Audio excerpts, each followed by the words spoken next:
Sup you beautiful people, hope you've had a fantastic day. Welcome back to another new episode of What If Naruto Was the Son of Kaguya Otsutsuki. If you guys enjoy this What If, comment down below and let me know.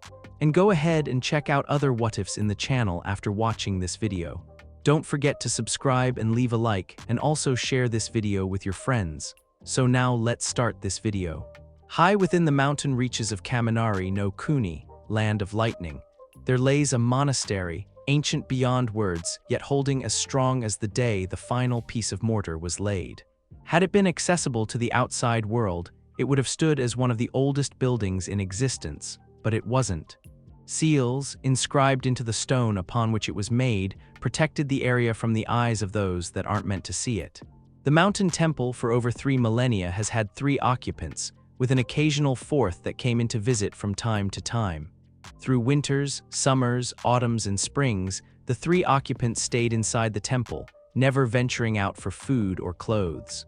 After all, Naruto thought, what good are food and clothes to the dead? Within the garden of the monastery, past the almost overflowing abundance of flora, there is a single bamboo tree, serving as a grave marker for the original kami no shinobi, Hagoromo Ōtsutsuki. The entire grave was a simply affair. There was no gold-encrusted coffin as some would believe, no giant tomb, and no great treasure hidden in Hagoromo's grave, simply the bones of someone who had long since passed from the world. The death of his brother had probably been one of the saddest things that Naruto had experienced, besides the death of his first wife, Rina. Now though, Naruto could safely say that neither of those 2 things could compare to having to bury the bodies of his second family. Naruto didn't know how he managed to make the graves of his children. He'd never done it for either Kazama or Mushina, allowing both of their bodies to rest near their own families. Now he stood before 3 new graves lying next to the resting place of his brother. Naruto stood before the 4 graves, and for the first time in what seemed like centuries, free of any illusions or disguises that hid his form. 2 horns sprouted from his forehead, the tips coming to a stop several centimeters above his skin. His Byakugan was on full display as it gazed at the graves, the white eyes helping him to keep all of his emotions hidden from the outside world. Dressed in his original kimono, the one that was adorned with magatama along the edges, and with plain black pants, Naruto was still, not moving an inch. He wondered what Hagoromo could say if he could see him. His brother was more the philosopher than him. Hagoromo would say some phrase that would make him feel better. Either that, or he would simply be there for him. Hagoromo had always been a good brother like that. A part of Naruto wondered what his mother would do. His mother would always tell him what she thought, without sugar-coating it, which was something he could use right now. Would she tell him that it was meant to be? That it was his fault and that he should get over it?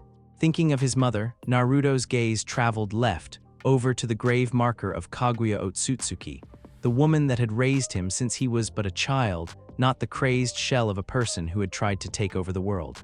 It was further beyond the burial places of his brother, wife, and children. She was buried at the base of a large and twisting tree with roots that buried deep. It had always been her favorite.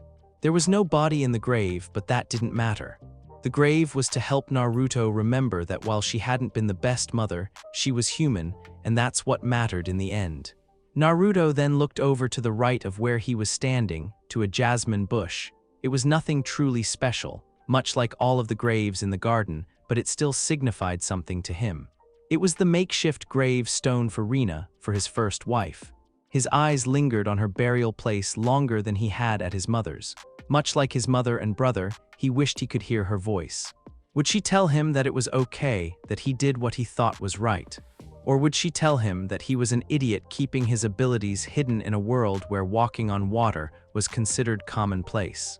But like before, he tore his eyes off his first wife's resting place, turning now to look at the 3 freshly turned piles of dirt that signified a freshly made grave. The fresh graves of his wife and children. Naruto slowly knelt down, his hands resting his lap with his head bowed, before the graves before speaking his first words since he returned to the monastery. "I'm sorry," Naruto shut his eyes tightly and clenched his fists. "I failed you all and you paid the price." Naruto gave a hollow chuckle, or was it me? "I never told you this, Minami, but you gave me a true purpose in life again, you, Minato, and Konan. I will never be able to thank you enough for that." Naruto opened his eyes and gave a look to the two smaller graves, feeling small tears come to his eyes before he blinked them away. "I'm sorry, Minato, Konan. I'm sorry I won't be able to teach you both how to use chakra. I'm sorry I won't be able to see why your chakra moved faster than normal, Minato. I'm sorry I won't be able to teach you that origami you loved so much, Konan." Naruto then gave a weak chuckle. What kind of 4-year-old likes origami anyway? "Though you always did like straying from the beaten path, didn't you, Konan? You're just like your brother in that regard." Naruto then turned back to the grave of the mother to his son and daughter. His mouth then formed a sad smile. "I know that you wouldn't have approved about what I planned to do, Minami. You would worry about my health, even if you knew what I could truly do. But the matter of the fact is that I have to. This isn't just for me, Minami. I need to know what was so important that those ninja were willing to kill civilians to keep it a secret, even children. Nothing they say will excuse what they did, and they will die, but I want to know the reason why you had to, for my sake if anything. I'm sorry if you don't approve." With those words he rose once again, but instead of vacating the garden, he moved over to the jasmine bush. "I tried," he told the plant. "I tried to prevent it from happening, and it ended up getting them killed." Naruto then continued walking out of the garden, and then out of the monastery. As he stood outside of the double doors of the monastery, Naruto placed a single hand on the door on the right, and, with a pulse of chakra, lit up an elaborate ceiling array that spread out over the monastery, encompassing all that which was within its walls in the protection of the seals. Naruto then lowered his hand and took a step back as the monastery lit up with light, as the chakra-filled symbols worked how they were designed to. The effect of the seals became visible as they began to hide the monastery of sight. The walls slowly disappeared into nothingness, leaving no trace of there ever being a building there in the first place.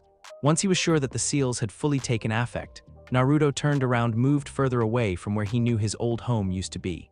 Once he felt he had placed a large enough distance between himself and the invisible structure, Naruto, still without his illusionary disguise, finally let his barriers down and embraced the emotions that he had kept bottled since his family's passing. As soon as he opened the barrier between himself and his emotions, Naruto felt like a weight had been taken off his shoulders. He felt like he was lighter than ever before. That was when the emotions struck. Instantly, Naruto was bombarded with feelings of pain, loss, sadness, anger, rage, and hatred, each one and more bubbling up to the surface. As the emotions rose, Naruto began to see flashbacks of a clearing scared by signs of conflict.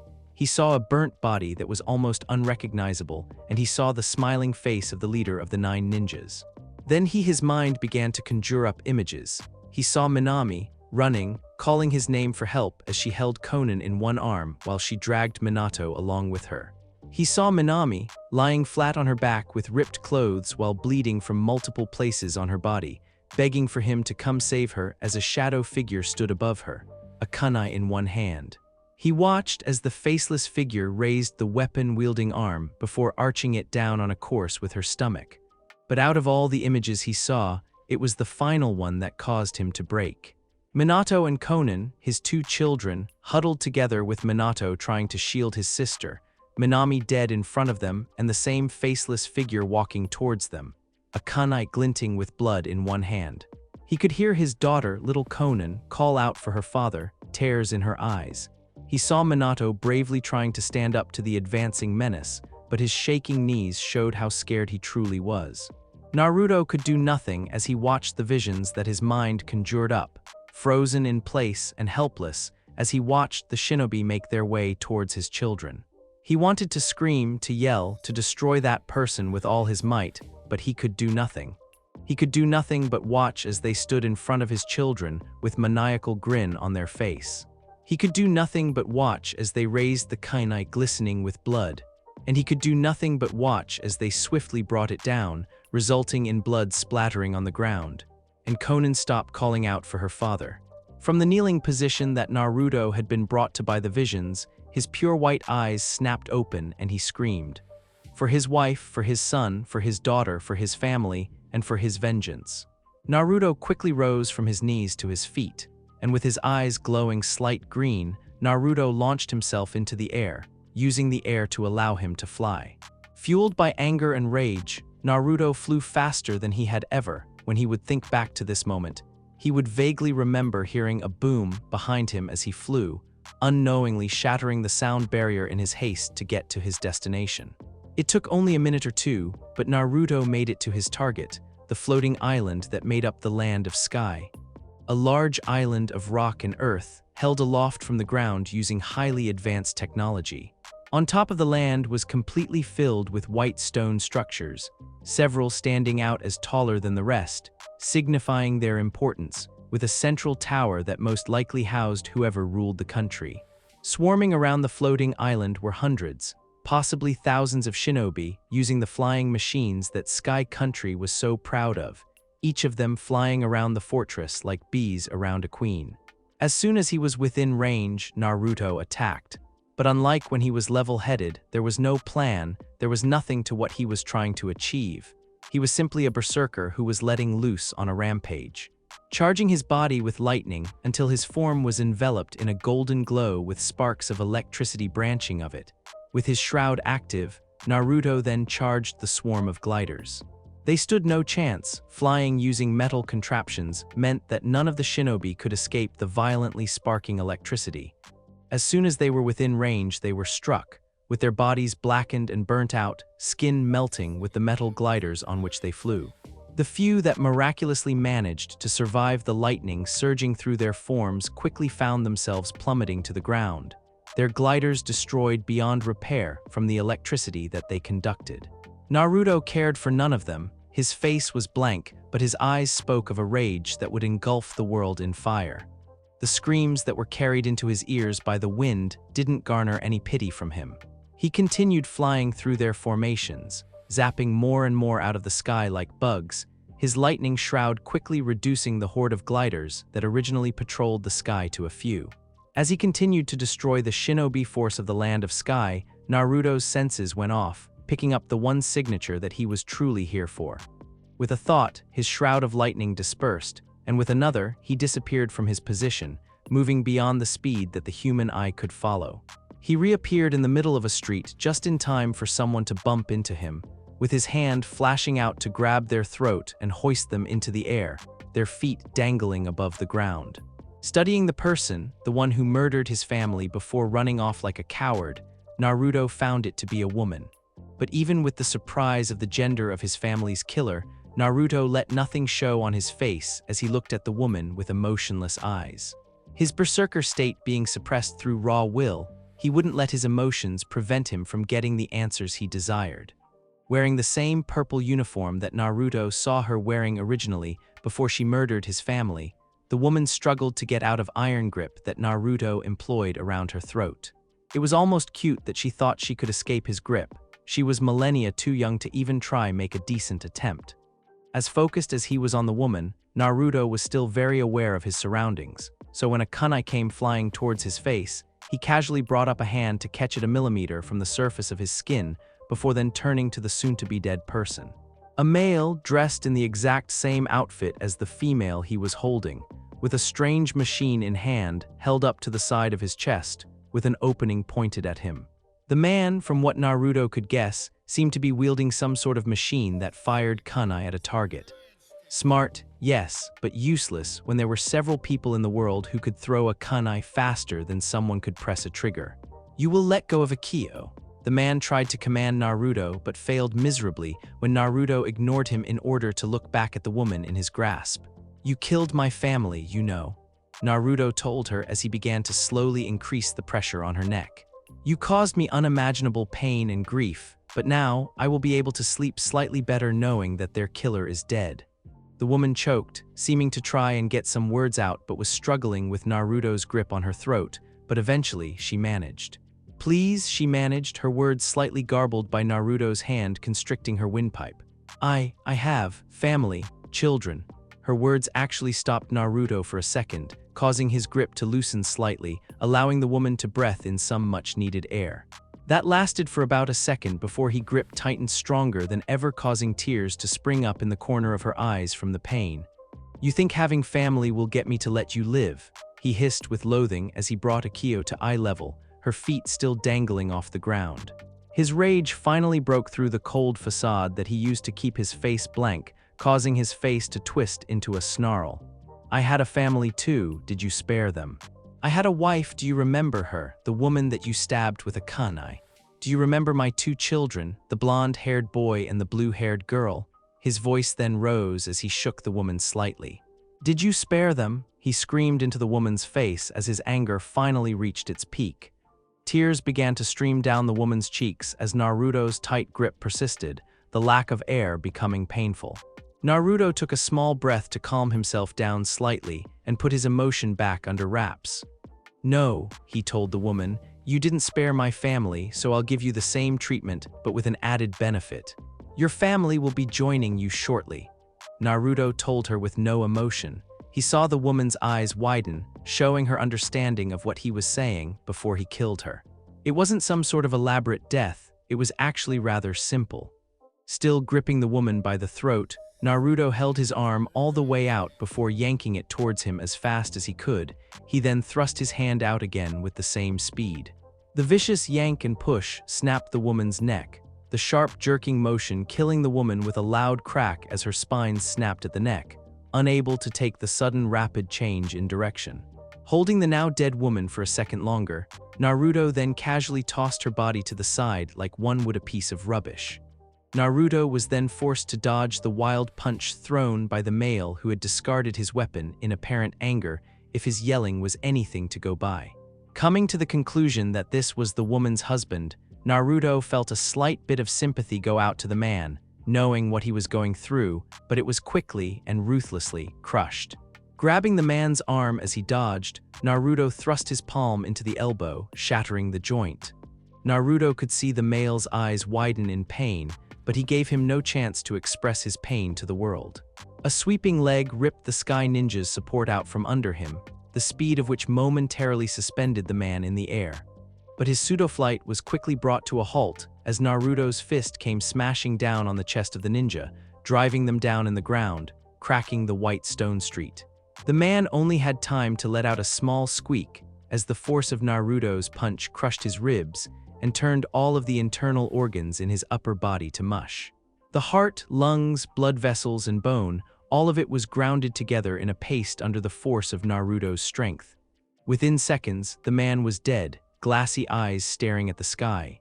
Naruto rose himself from the crouching position he had taken in order to drive the Sky Ninja into the ground, sparing the man a glance before he focused on his senses to locate the people that had been watching him throughout his interaction with the 2 Sky Ninja.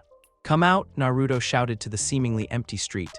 "I know you're there and I am not in the mood for any games."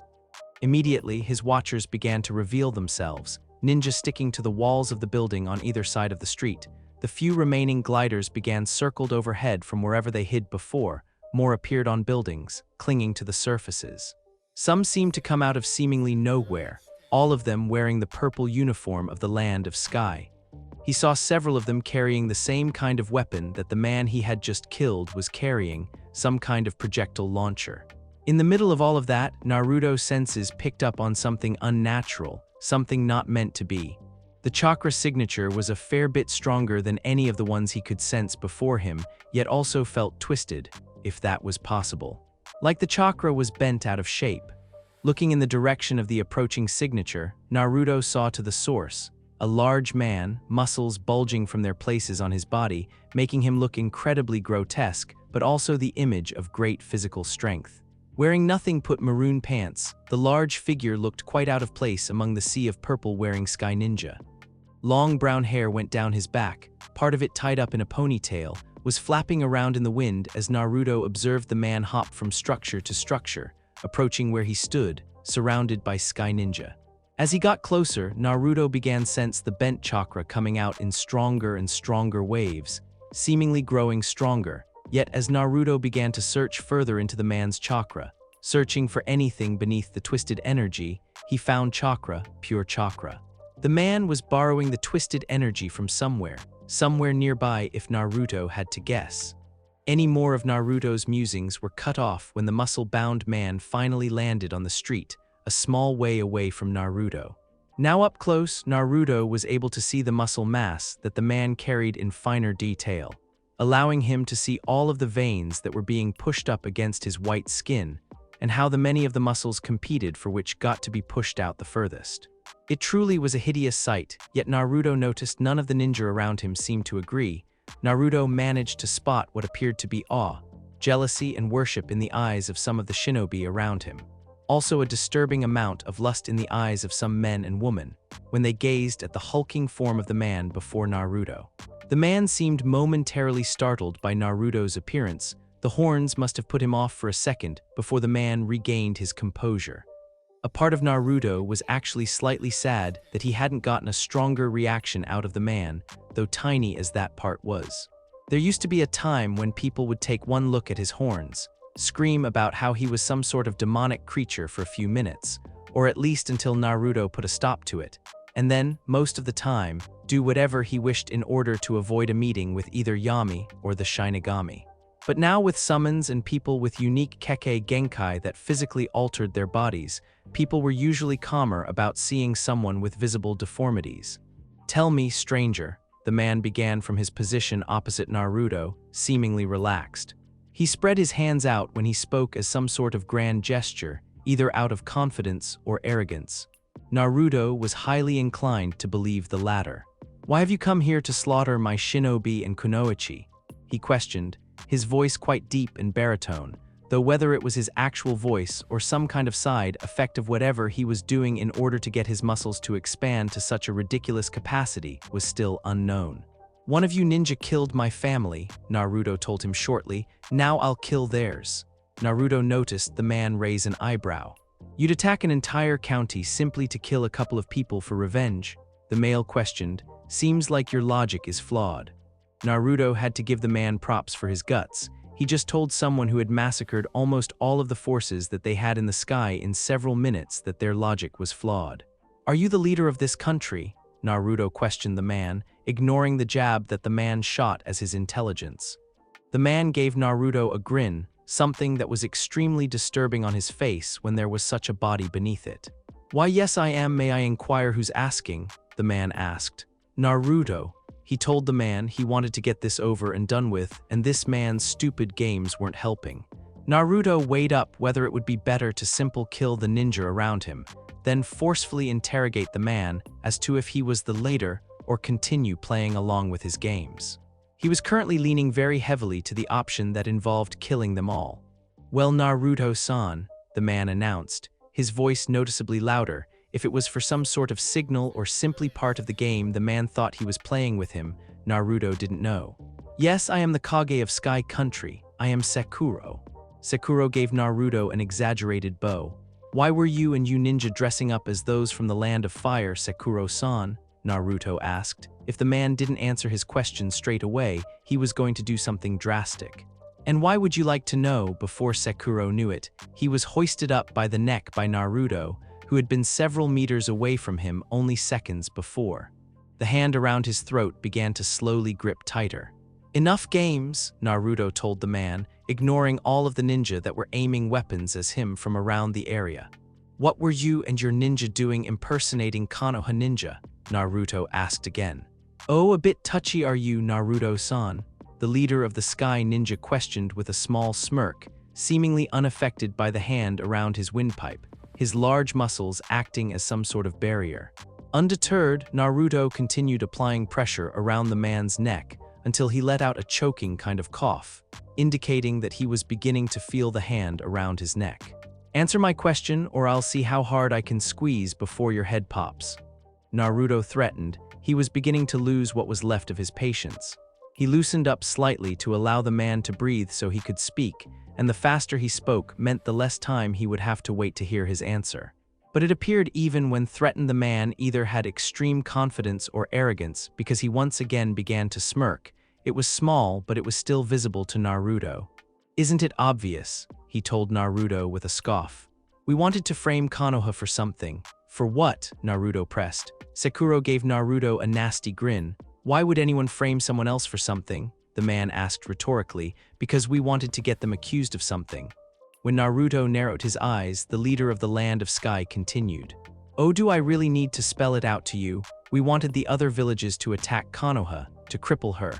So some of our ninja dressed up as Leaf Nin and committed crimes against the other hidden villages, war crimes to be exact. We know that the village is strong, but under the combined might of the other villages, it would fall in time without their precious Yoso Sennin, elemental sage, to save them. The man said with a scoff. But we know that Konoha is strong, Sekuro continued, and combined with Uzushio and Takagakure, they could potentially fend off the other villages and end the war in a stalemate. His face then broke into a nasty grin. That's where the Land of Sky comes in, with the awesome power of the Enko Vanshin, Fortress of the Empire, combined with might of the Ryobi Zero Tails. We will annihilate the weakened villages and rule supreme. Sekuro tried to give some kind of mocking laugh, but he never got the chance to attempt it, as when he finished talking, the hand around his throat tightened to the point that his windpipe almost closed up completely. It was only for a second, but it was enough to cause the leader of the Land of Sky to descend into a coughing fit. The Ryobi, Naruto ordered the man, his voice colder than ice and harder than diamond. What is it? Naruto could only take one guess at what the Ryobi was, and it's something that chilled him to the bone. An artificial biju, Sekuro said with pride, while also confirming Naruto's fears. One that feeds on the darkest emotions of the world, growing stronger the more it absorbs. Already it rivals the Gobi in raw power, and it will only continue to grow stronger. A smirk appeared on the man's face, a larger and more prominent than before. Have a taste, Cho Kasaken Super Revival Fist. One of Sekuro's hands, which had both stopped gripping the arm that was holding him up, rushed at Naruto from the side. A dark orb, orbited by two rings, rested in the palm, which rushed up to slam into the side of Naruto's head. Naruto shifted his eyes to the side, tracking the incoming object on a crash course with his head. The ninja viewing the spectacle saw only a blur that traveled from their leader's side to the intruder's head, before a massive dust cloud erupted around the two, covering a large amount of ground. The more skilled ninja managed to catch their leader alter the path of his hand, so that instead of launching his opponents away, the Cho Kasaken drilled him into the ground. But even with seeing the man get hit, all of the ninja watching tensed, waiting to see who would emerge from the cloud that was obscuring their view. While many of them believed that, like their leader, they were supreme, they hadn't forgotten the damage that he had caused on their aerial forces. Before the dust began to clear, a shadow made its way out of the floating particles of grounded stone. Once they were free from the obscuring veil, the spectators were shown to the hulking form of their leader, unharmed, with a smirk on his face. "This is the power that we wield," he announced to them all. "This is the power that will help us achieve what is rightfully ours, supremacy." He raised a fist in the air, calling forth cheers from the ninja that were watching. Sekuro stood there confident, resolute in his words, and a smirk on his face that looked like it would never go away. That's why never saw it coming, none of them did. All he felt was a sharp pain in his back before he found himself plowing through the walls of several buildings. The rest of the ninja only saw a bit more than their leader, observing a literal flash of color before there was a leg stuck out where their Kage was standing. The leg then retreated back into the still hovering cloud of dust before a second person stepped out of the cloud of dust. This person made all of the ninja widen their eyes in fear, and many take a step back. It was Intruder, untouched, unscathed, not even a ruffle in his clothing. But what was even worse was the pure power that was coming off him in waves.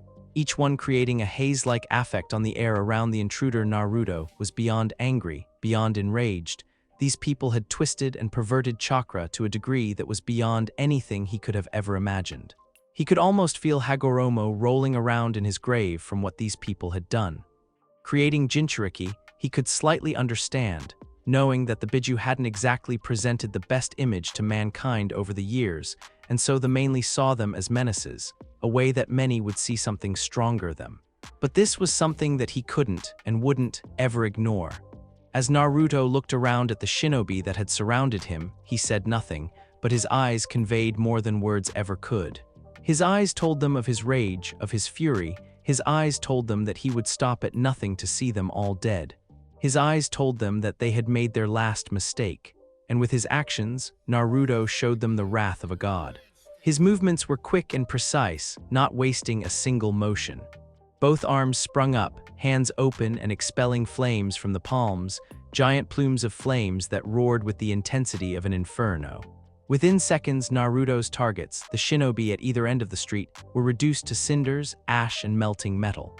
Naruto's body then gave a quick spin, encircling himself in fire for the briefest of seconds before it expelled itself outward, rushing towards the shinobi that had been clinging to the buildings, causing them all to either jump off the building or run to another position.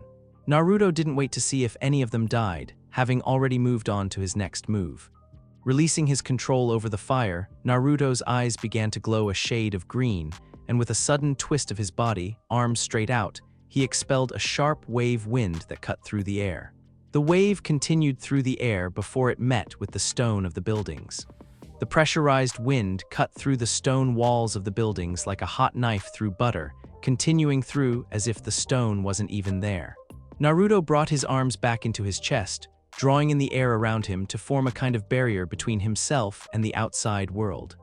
Wind and dust swirled around him, building in pressure as more and more of the wind was pulled under his influence and compacted into a tight space.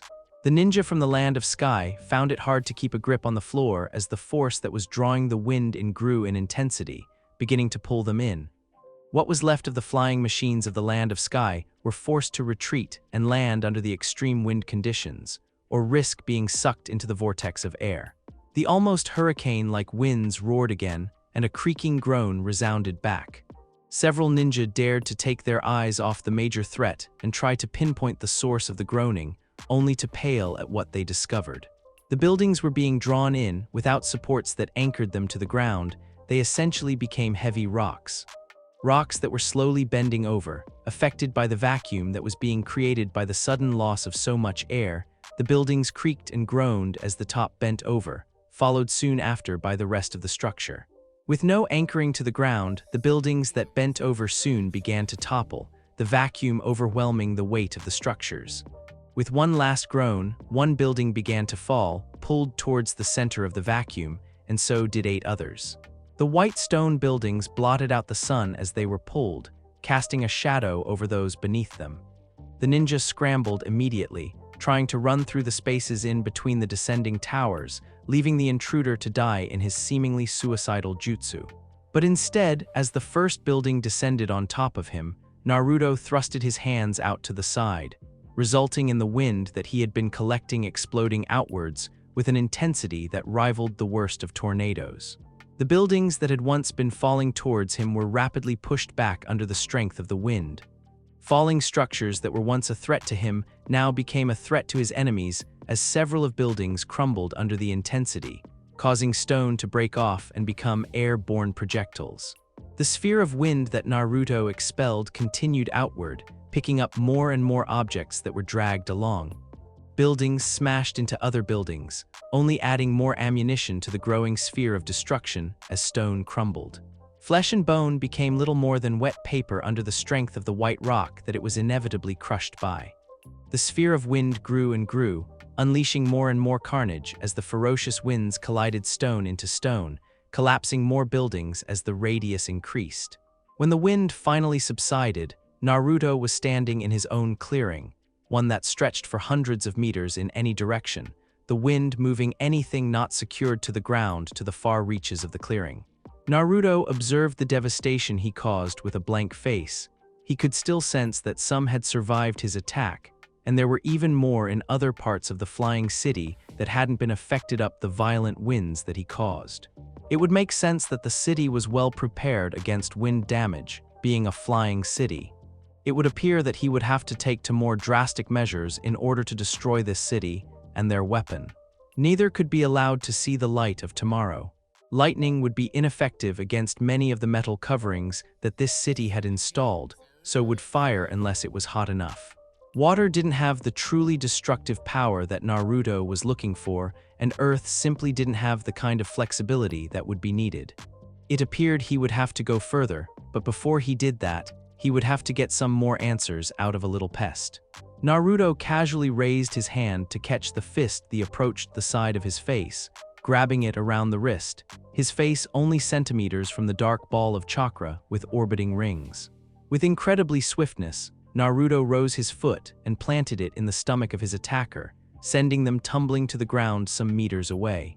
As easy as it would have been to create a shield of chakra around his body as he had done before when assaulted by that same attack, sometimes things required a more personal touch. Who told you to do it? Naruto questioned Sakura as the leader of the Land of Sky quickly rose to his feet, covered in cuts and bruises, the cost of avoiding the majority of the damage caused by Naruto's wind sphere. Sakura paused as the question, and Naruto continued, this time being more specific. Who told you to frame Konoha and have the other hidden villages turn on them? The man's face betrayed his shock before he quickly masked it up. What are you talking about? Sakura tried to act as if he was oblivious to what Naruto was talking about, but the man was a terrible actor. What you're planning isn't something you'd plan. Someone told you to do it, someone you fear. Naruto told the hulking figure of Sakura. Once again, the grotesquely muscular man allowed surprise and a bit of fear to enter the features on his face before he once again tried to mask it. Oh, Sakura said with a smile, trying to throw Naruto off, and how would you know what I'd plan? From what I've gathered from our encounter, Naruto informed him, you're incredibly arrogant. Letting what minuscule power you wield go to your head, it has inflated your ego to the point that you think that you can charge a person who just killed hundreds of people and destroyed several buildings and simply beat them into the ground. Naruto's eyes then narrowed. If you had truly had decided on any form of plan, you would have declared war against all of the major hidden villages, and then gotten systematically destroyed when they all attacked you at once. This plan was thought up by someone with cunning and skill. Naruto's accusations then continued as he slowly walked closer to the man. Your arrogance and ego would have prevented you from accepting any advice, so that only leaves someone threatening you into submission, and you don't look like someone who'd accept blackmail, so that only leaves physical intimidation. Naruto finally reached the man and once again grabbed him by the throat and hoisted him off the ground, Sakura's hands going to Naruto's arm, trying to pry the hand of his neck. Naruto then brought them both face to face. So I will ask you again, Naruto said sharply, projecting his aura over Sakura, causing the man's eyes to widen. Who told you to do it? The combination of Naruto's menacing voice and his aura intimidating him seemed to snap Sakura, and he folded like a house of cards. I don't know, he gasped. He came during the night, killed my guards wearing a cloak. Spoke of how I would bring glory to my country if followed his plan. It was a good plan. I never saw him again. That's all I swear. Naruto looked at the man with distaste and threw him to the ground. Sakura was telling the truth, that much Naruto knew for certain.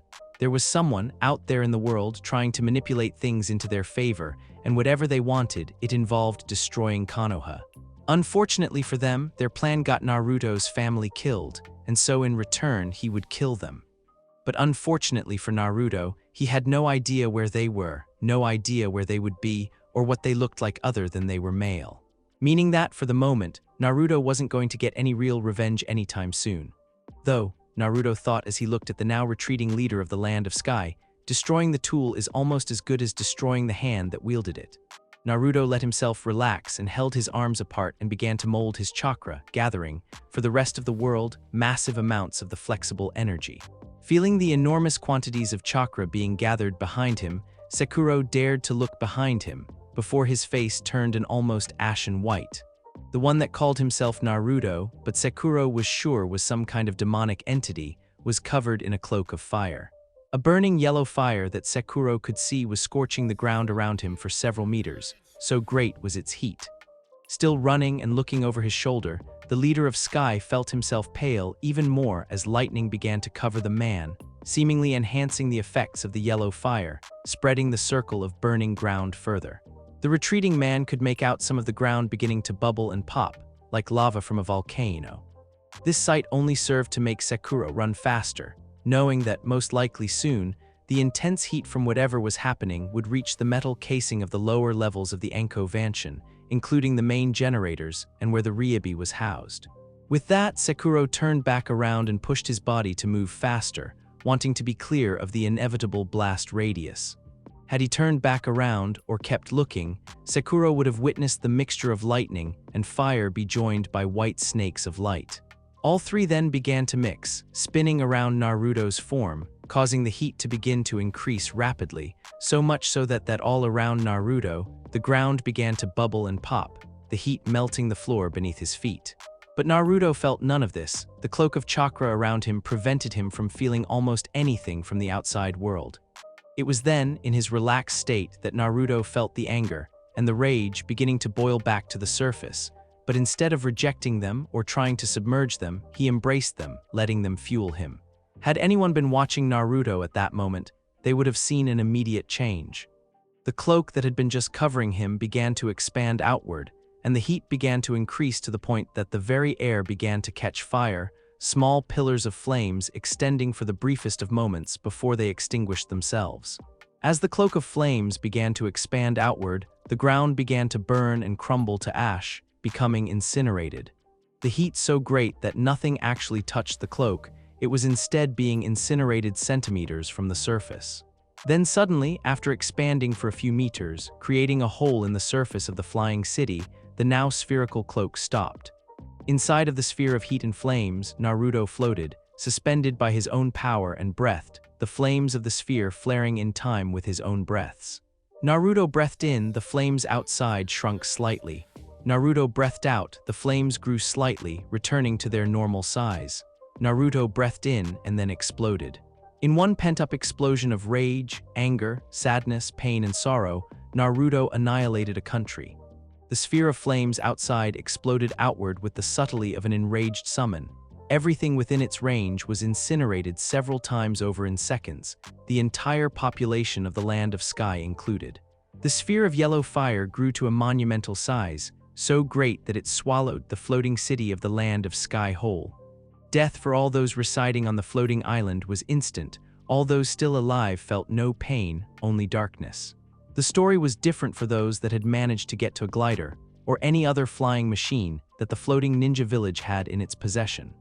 The strength and violent force that Naruto's sphere of flames expanded with extended outward further than the sphere, the displaced air caused a wave of force to expand outward, swatting everything in its path out of the sky.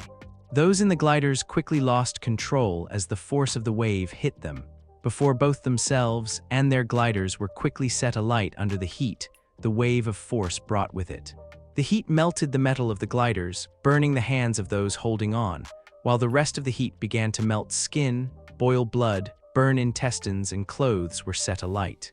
It was a violent death, burning alive in the air with no relief until the brain gave out or the gliders hit the ground.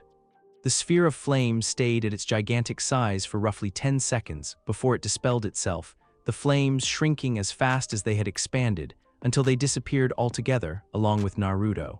The source of the devastation left without another word, not looking back on the destruction he caused, nor thinking about. He simply left for the only place where he could be alone. All that was left of the Land of Sky was a giant crater in the ground, kilometers in diameter, rivaling the Valley of the End in size. The banks of the crater melted to molten earth, which slowly ran down the slope to pool in the center of the crater. All around the crater, the earth was scorched, trees reduced to cinders, if anything, with the earth as black as ash. Much like with the Valley of the End, a great scar was left upon the earth, one that would take years to heal. Do we know why he did it? The question was asked by Sarutobi Hiruzen from atop a hill, overlooking the last location of the Land of Sky before it was wiped out. Hiruzen had matured greatly in recent years, and dressed in the formal robes of his position as leader of his village, it truly showed. While still having his perverted tendencies, along with his ability to sometimes joke at inappropriate times, Hiruzen had become a more serious person as his years in the position of Hokage increased, especially during the current war. The pressure of knowing that a single mistake on your part can cause unnecessary death and suffering is a great motivator. After several moments of silence, Hiruzen's companion responded to the question. "We have theories, speculation, and guesswork, but no proof of any of it," his companion told him. This companion was Tobirama Senju, the Nidaime Hokage, Hiruzen's predecessor. At almost 60 years old, Tobirama was well past his prime, a mere shadow of his former self's abilities. He is still strong despite this, able to take down several Jonin and ANBU simultaneously, but compared to his former strength, his was significantly weaker. But despite the weakening and degradation of his body, his mind was still as powerful as he was during his glory years, perhaps even more so due to the experience and wisdom he had gained over his years since leaving the post of Hokage.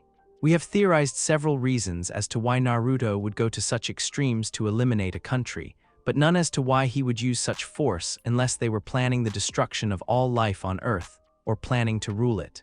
Tobirama admitted reluctantly. The wrinkles that he had gained over the years seemed to deepen. Though, Tobirama continued, none of us really knew Naruto personally to know what would set him off like this. Tobirama released a sigh. My brother might have known. He was the closest one to Naruto that I could name.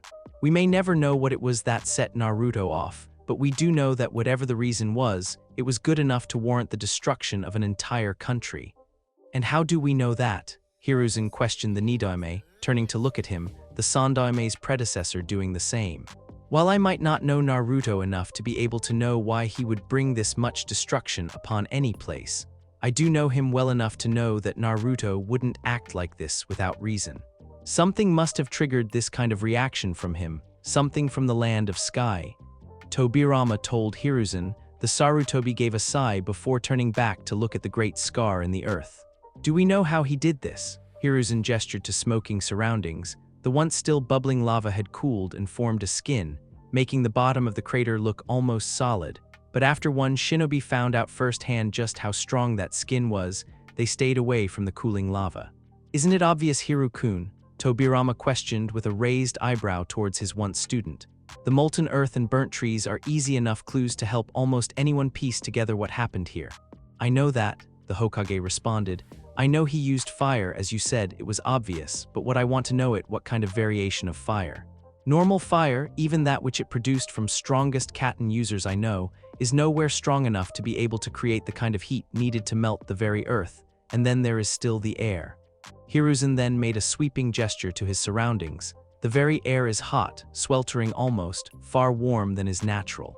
Obviously a side effect from whatever Naruto did, yet that was 4 days ago. Whatever he did was some variation of fire, like Nibai Jinchuriki's supposed blue flames. They had heard rumors about the Two Tails host's Katen jutsu being comprised of blue flames instead of the regular red. Neither Hiruzen nor Tobirama had actually seen it for themselves, and Naruto had taken out the Jinchuriki before the rumor was confirmed. Have there been any witnesses? Tobirama asked Hiruzen, knowing that the Hokage would have sent some shinobi to neighboring villages to try to get witness statements about what happened. Hiruzen gave another sigh and rubbed his head. All of the people who saw something all said the same thing, but everyone, even those who didn't actually see what happened, had some information. Everyone in all of the villages that we questioned told the reporting ninja that there was a rapid increase in heat roughly 4 days ago. Hiruzen paused for a second before he shook his head. Rapid is actually underestimating what they said. All of them said that 1 second the temperature was normal. The next it was like they were walking through the K's, no Kuni deserts with no protection in the middle of the day. Some said that they watch water evaporate before their eyes. Others felt any metal on their person become uncomfortably hot, to the point that it began to burn their skin. Hiruzen then gave a slight chuckle. One man swore that his clothes had been set on fire. Thankfully, that extremely high heat only lasted a minute at the most before it began to decrease. Otherwise, we would be interviewing dried-out husks. Though, interestingly enough, Hiruzen continued, our best idea of what happened actually came from the ninja tasked with collecting the statements. Tobirama raised his eyebrow again. Not surprising considering who you had involved in collecting the statements. Jiraiya has been dead set on locating Naruto since he departed them so suddenly after their training with him was up. Believing that if he can find the elusive Yoso Sennin, that his budding spy network will be the best in the world. The Nidaime snorted. He most likely wouldn't have stopped interviewing people until he had a clear view of what happened. Tobirama said with exasperation. So what did our chief investigator have to say about what happened? Hiruzen didn't have to be a genius to hear the sarcasm in Tobirama's voice. I wish you would get along with Jiraiya better, sensei, Hiruzen told his predecessor with a frown, and not belittle him at almost every chance. I do not belittle him, Hiruzen, Tobirama replied. I merely point out his flaws. But perhaps if he wasn't as perverted towards my grandniece and the rest of the female population of the world, then maybe I could be encouraged to keep my thoughts to myself. Tobirama said pointedly. I don't get what the problem you have with Jiraiya's quirks is. Hiruzen said, you had no problem with it when they were children. That's exactly it, Tobirama pointed out. They were children then, it was amusing. But he is now a grown man, all it is now is disturbing. He needs to learn that there are some things that aren't acceptable in public. A frown made its way to Tobirama's face. He could accept that Jiraiya was a pervert. That wasn't the problem, seeing as he knew Hiruzen was still one. The problem was that he had no sense of modesty. Jiraiya paraded the fact that he was a pervert around like it was a good thing, something to be respected. Yes, he knew when to be serious, but that didn't justify his public displays of perversity. Didn't he know that a hostile shinobi could learn of his quirk and use it against him to great effect? Hiruzen didn't reply. Tobirama could be quite stubborn when he had made his opinion on something. He only hoped that he wouldn't develop it as well in his old age. Wanting to move on and evade the inevitable debate that would follow should he stay on the current subject, Hiruzen answered Tobirama's original question as if he had asked it without the sarcasm. Jiraiya believes that Naruto somehow replicated the effects of the sun, miniaturized of course and more controlled, but essentially a miniaturized sun. Witness statements would fit that theory, people saying they saw a large ball of fire erupt from the horizon, followed by a wave of heat seconds later. They say that the sphere was yellow and obviously gave off immense heat. The sun fits that description, Hiruzen said with a shrug. In Naruto's absence, and until he can be found, Jiraiya decided to name the technique Seiton. Teiyu Furia Star Release, Solar Flare. Tobirama only shook his head at Hiruzen's words. Had all he learned under his tutelage become lost? This how far the shinobi have fallen, going off hunches and theories and facts that fit those theories. Tobirama muttered to himself, but Hiruzen still heard him. Tobirama then continued aloud. Did Jiraiya's theory tell you where the proof for it was, where the evidence for its existence for it was? All we could safely say was that whatever Naruto did involved extreme levels of heat, and that it was round. Hiruzen didn't bother to answer, knowing that Tobirama's opinion wouldn't be swayed without hard evidence, evidence that he couldn't supply. Well, that is the most plausible theory that we have been able to come up with so far, Hiruzen said with a sigh. Perhaps more evidence will reveal itself in time. Hiruzen turned around and began to walk away, back down the hill, before he stopped and twisted around to look at Tobirama. Sensei, he called. When Tobirama looked his way, he continued, I hope you're right about Naruto having a good reason for eliminating the land of sky. Because of it, we have lost an ally in this war, and to rest of the world, with the Yoso Sennin supposedly under Konoha's banner, it appears as if we have attacked our allies. Something, in conjunction with the other supposed war crimes that we are being accused of, will tarnish our image further than it already has been. We will lose much support from not only our daimyo, but the public as well. We will have to do something to come back from this, and pray that Naruto does nothing this extreme again. With that, Hiruzen turned back to walking down the hill, leaving Tobirama by himself. I hope you know what you're doing, Naruto, the Senju whispered, because our war just got harder because of it. Kashima Uzumaki would like to think that she was a strong woman, one that would be able to weather whatever her life could throw at her and come out stronger for it. But even if she would one day come upon something that was too stronger for her, she would gladly lay down her life if she could, knowing that her clan and the rest of her village would live on and continue to stand in her absence. This had been something that she wanted to strive towards ever since her father had passed the mantle of leader of Uzushio to her, several years prior. But looking over at the horizon from her position on the balcony of the clan head house for the Uzumaki clan, she could feel that she wouldn't get what she wished. Several spots that slowly multiplied were in the distance. They were hostile ships from Kumo, housing both Kumagakure and Iwagakure shinobi that had been spotted by her own scouts hours earlier, sending all the village of Uzushio into a frenzy of activity. All those of Chunin rank or higher were preparing barrier seals for when their enemy finally landed, while those of Genin were traveling to the nearby towns to spread the word that they were under attack, and heard those that they could back inside the village walls. Because of this, there was almost a constant flow of civilians coming into the village, all of them being taken to the shelters beneath the village for protection. Kashima was following an evacuation plan that was actually drawn up by her father, Kai, several years ago, which was one of the reasons that he wasn't with her, giving her any advice he may have. The former leader of Uzushio was out in the village making sure that the evacuation was going as planned. As soon as she had received the information from her scouts regarding their numbers and from which village they hailed from, she had sent a message to Konoha requesting aid immediately via their fastest hawk, sending multiple out in case something happened to the first. Kashuma cursed mentally for not preparing for this earlier. It was bound to happen sooner than later, especially with the information of the Yoso Sennin's status as missing becoming known. Whether from an enemy spy learning something that he shouldn't have, or a high-ranking Konoha shinobi with loose lips, it didn't matter. What did was that it became common knowledge that Konoha didn't attack the Land of Sky, that it was the Sennin having gone rouge. Almost immediately, the other shinobi villages tried to search for the missing legend, either to offer him a position in their village, or in some stupid attempt to try and kill him now that he wasn't in the protection of Konoha.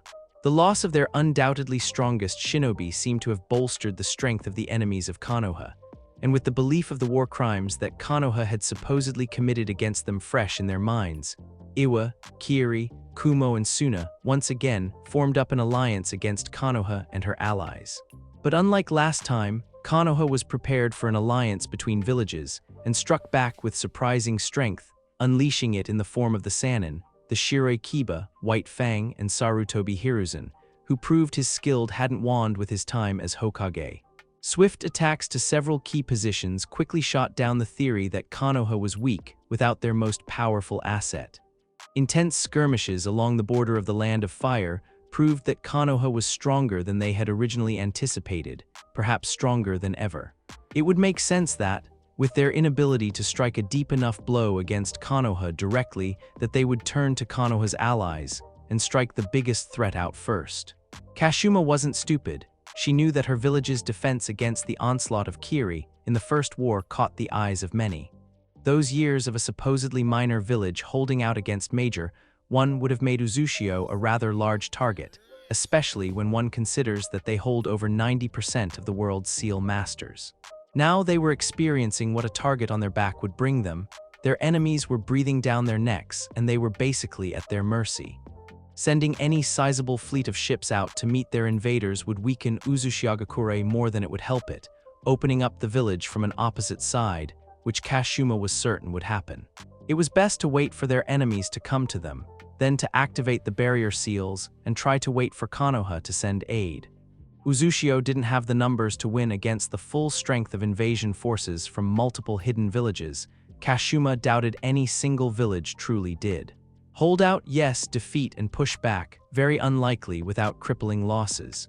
Iwa and Kumo were invading from the north. Kiri, who they had been holding back from Konoha's eastern coast, would most likely attack from the east. That would mean that Suna would attack from the south, but Kashuma thought that is incredibly unlikely. She actually doubted that Suna would be attacking, instead acting as a diversion to keep Konoha's attention focused on them and keep them from replying to Uzushio's call for help. For Suna to come from the south would require a massive detour, and Suna shinobi simply didn't have enough experience to travel by ship for the thousands of kilometers it would take to reach Uzushio. The cry of a hawk overhead drew Kashuma's attention away from her thoughts. She looked up in time to watch a messenger hawk dive her position. After it pulled up and landed on Kashuma's arm, which she held out to her side to act as a perch, while channeling chakra to strengthen the skin on her arm to prevent it being cut by the hawk's sharp talons. The leader of the Uzushio used her free arm to pull the message free that was attached to its back. After reading the message, Kashuma frowned before turning around to retreat back into the clan head house, the hawk still resting on her arm. She would need it to send a message to her father and to her other military advisors. A Kiri invasion force had been spotted out to the far east, an armada of ships that was too much for the defending ships to repel. The Uzu ships had retreated back, sending the message ahead to warn the village in case the armada caught up with them and they didn't get the chance. As she walked to the clan head office and grabbed a piece of parchment, she prayed that the Konoha reinforcements would get here quickly, because she wasn't sure that her village would be still standing when they did. In the meantime, she needed to summon her war council. "It is waiting," was the comment from Kashuma's father. Both father and daughter were standing on the wall of Kazama, specifically the section that faced towards the north, where the invaders from Kumo and Iwa were sailing in from. Now, over half a day after they had first received the messenger hawk from the northern patrol, the fleet of Kumo ships were easily visible. Hundreds of ships, only 100 or so meters from landing on the shores of Uzushio, were infesting the waters around the island. From what information she had been given, the Kiri ships weren't far behind, with more experience with naval vessels along with better technologies involving ships altogether. The ships from the land of water quickly making their way to link up with their allies' invasion force, trying to hit Uzushio hard and fast, not giving them any time to rest.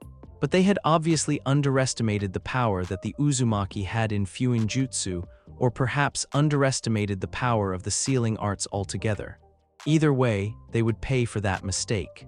Still, seeing the numbers that they would be up against, and knowing that there would be more coming still made Kai glad that the Uzumaki had taken the threat of invasion seriously during the last war. Where there had once been a forest surround much of the village of Uzushio, there was now a barren land that stretched for a kilometer in any direction from the hidden village before the tree line started up again. It was the Uzumaki's protection against any ninja that made it onto the mainland. If they wanted to attack Uzushio, they would have to go for a direct approach. Turning to her father, Kashuma offered her parent a slightly quizzical look, wonder what he meant by that comment. Kai, seeing the look he was getting, chuckled slightly, before then gesturing to the heavily overcast skies. It should be raining, the clouds are dark enough, there is the smell of rain in the air, yet it doesn't rain. The storm is waiting for something to set it off. Kai Uzumaki hadn't changed much over the years, his hair was still white, there was a small amount of wrinkles around his eyes, and he didn't feel any ache in his bones, quite an achievement for someone who was over 100 years old.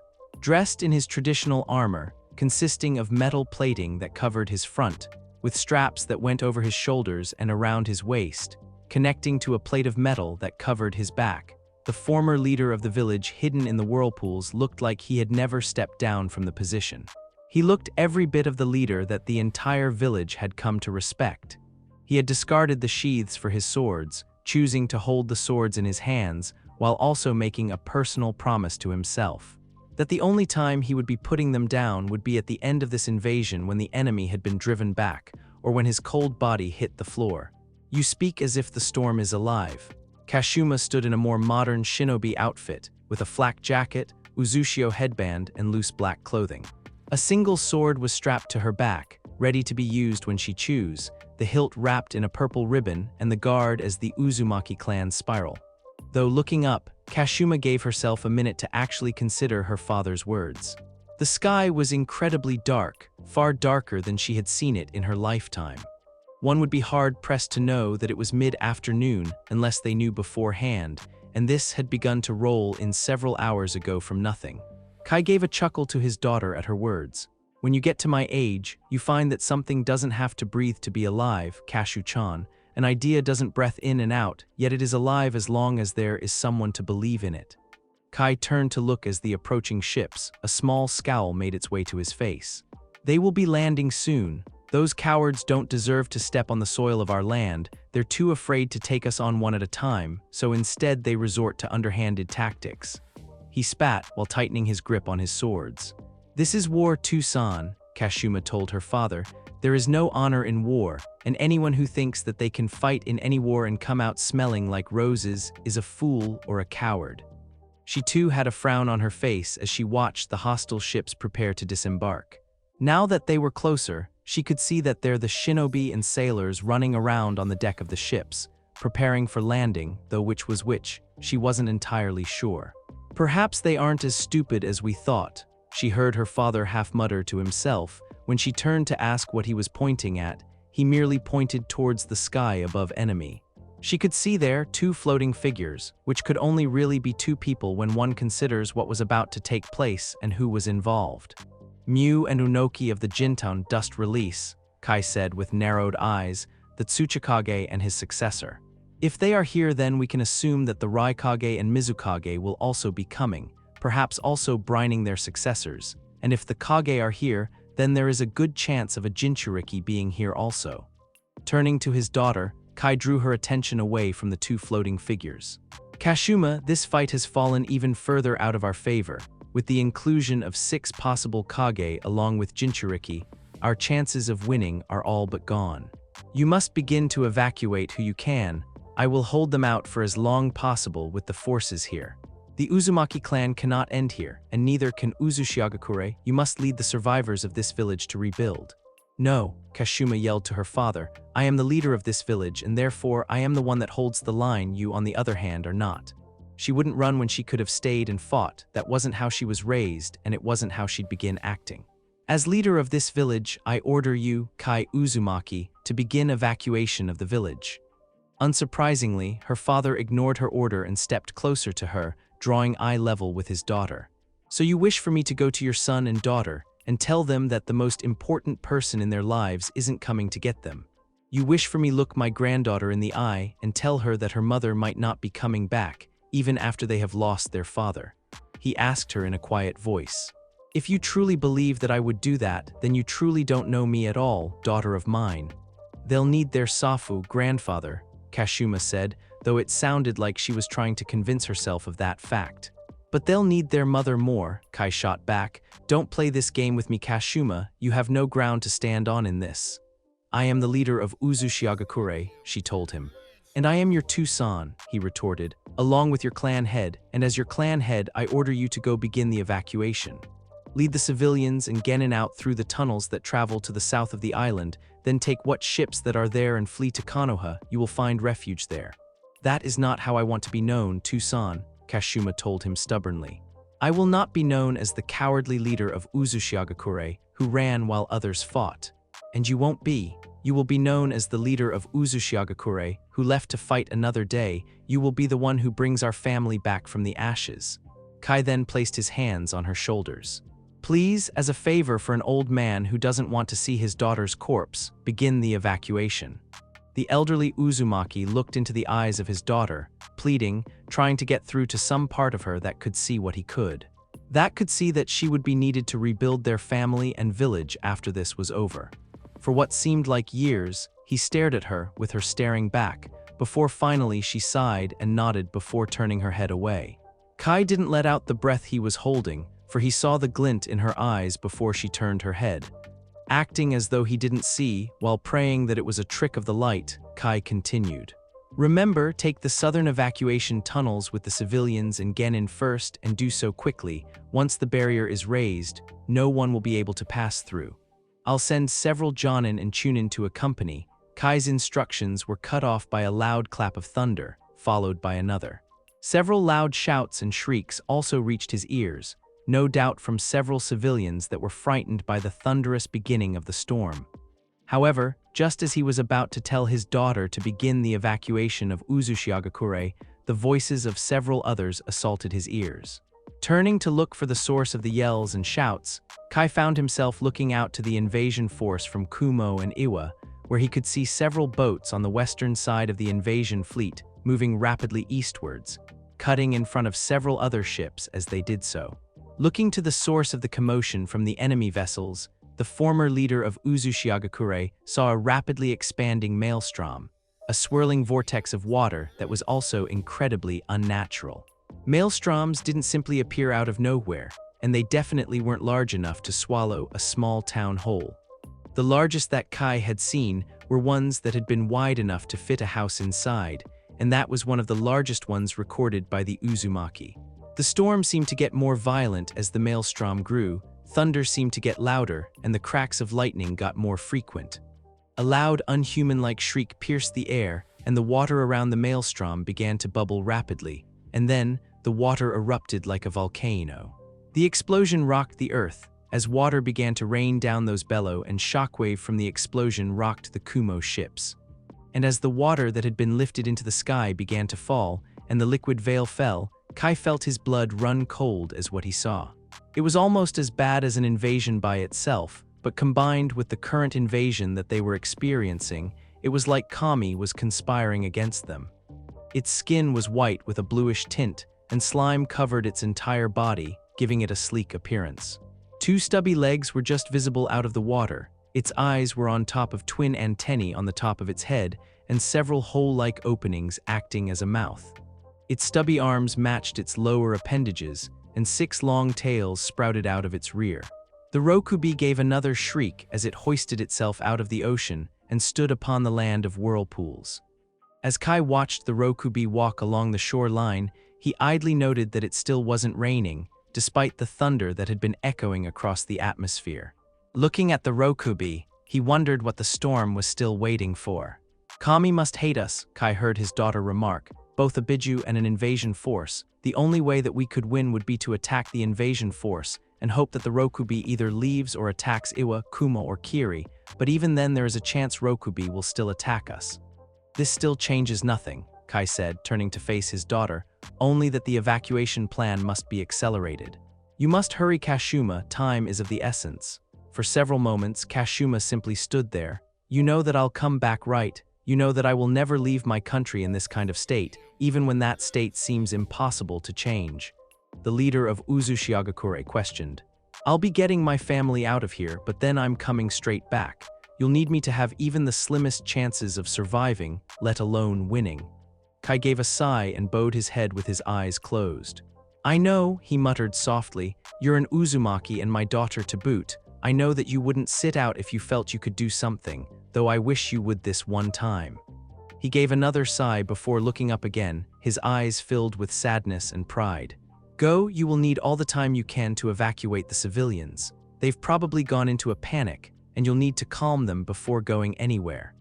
Kashuma gave a nod before leaping off the wall and into the village, rushing off to gather some other Jonin and Chunin to help her in the evacuation procedures. Kai looked back at the Biju for several moments as it looked around, before turning back around, searching for another ninja to assemble several more in order to aid his daughter in the evacuation of Uzushio, as well as to do one other thing. It appeared that his daughter didn't know him that well after all if she thought that he had given up on keeping her family together. Mu-sensei, what do we do? Asked Unoki from his position next to his teacher as they both observed the wandering Sixtales.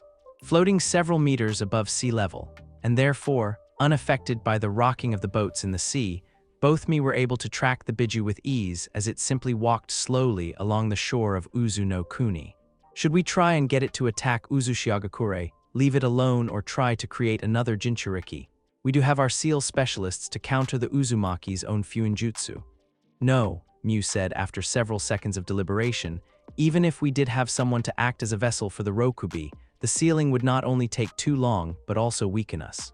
There is then the issue that it would alert that Uzumaki that we have our own Fuinjutsu experts, and would make them take extra precautions regarding their sealing that might put our own seal masters off guard. Mu then paused before continuing. Also, Kiri might be offended should we take the Rokubi. They were the ones who were originally given that particular Biju by Hashirama Senju. Why do you care about Kiri? I thought that you felt that alliance were for weaklings. For that matter, why are we even in this alliance? You never did answer my question. Unoki questioned from his position. Mu merely turned to look at his successor, and Unoki could practically feel the raised eyebrow that his teacher was trying to get across. I thought that you were smart enough to decipher the why for yourself, Unoki. Evidently, I was wrong. Mu's voice was still as calm as he had always been, and to any other observer, it might seem that the Nidame Tsuchikage didn't care that his pupil had failed his little test. But Unoki wasn't any other observer. He spent large and extended amounts of time with Mu, and thus, to an extent, could detect the subtle undertones of disappointment in his sensei's voice. Seeing as you can't grasp why I have aligned Iwagakure with Kumo and Kiri, I will ask you 2 questions. If you can't then decipher the why, I will drop you as my apprentice and choose another successor. Unoki balked at the sudden ultimatum. His teacher had been quite strict often, along with demanding in several areas, but never had there been this kind of consequence for failing anything. Talking a moment to compose himself, the younger of the 2 Jinton users then looked at his sensei. I'm ready, he said. Good, Mu said, ignoring the goings-on of those below the 2 of them. Tell me, Unoki, a pack of wolves hunt a bear. Alone, none of them hold the power to kill the bear without the bear being weakened severely. What do they do to kill the bear? Take it down together, Unoki told his sensei. Good, now tell me, all of the wolves that killed the bear are alphas, and all want more meat than the other. So is the one that gets the most meat the one that's part of the pack and argues with the rest of the pack, or the one that simply attacked when it saw an opportunity and attacks the other wolves while their backs are turned?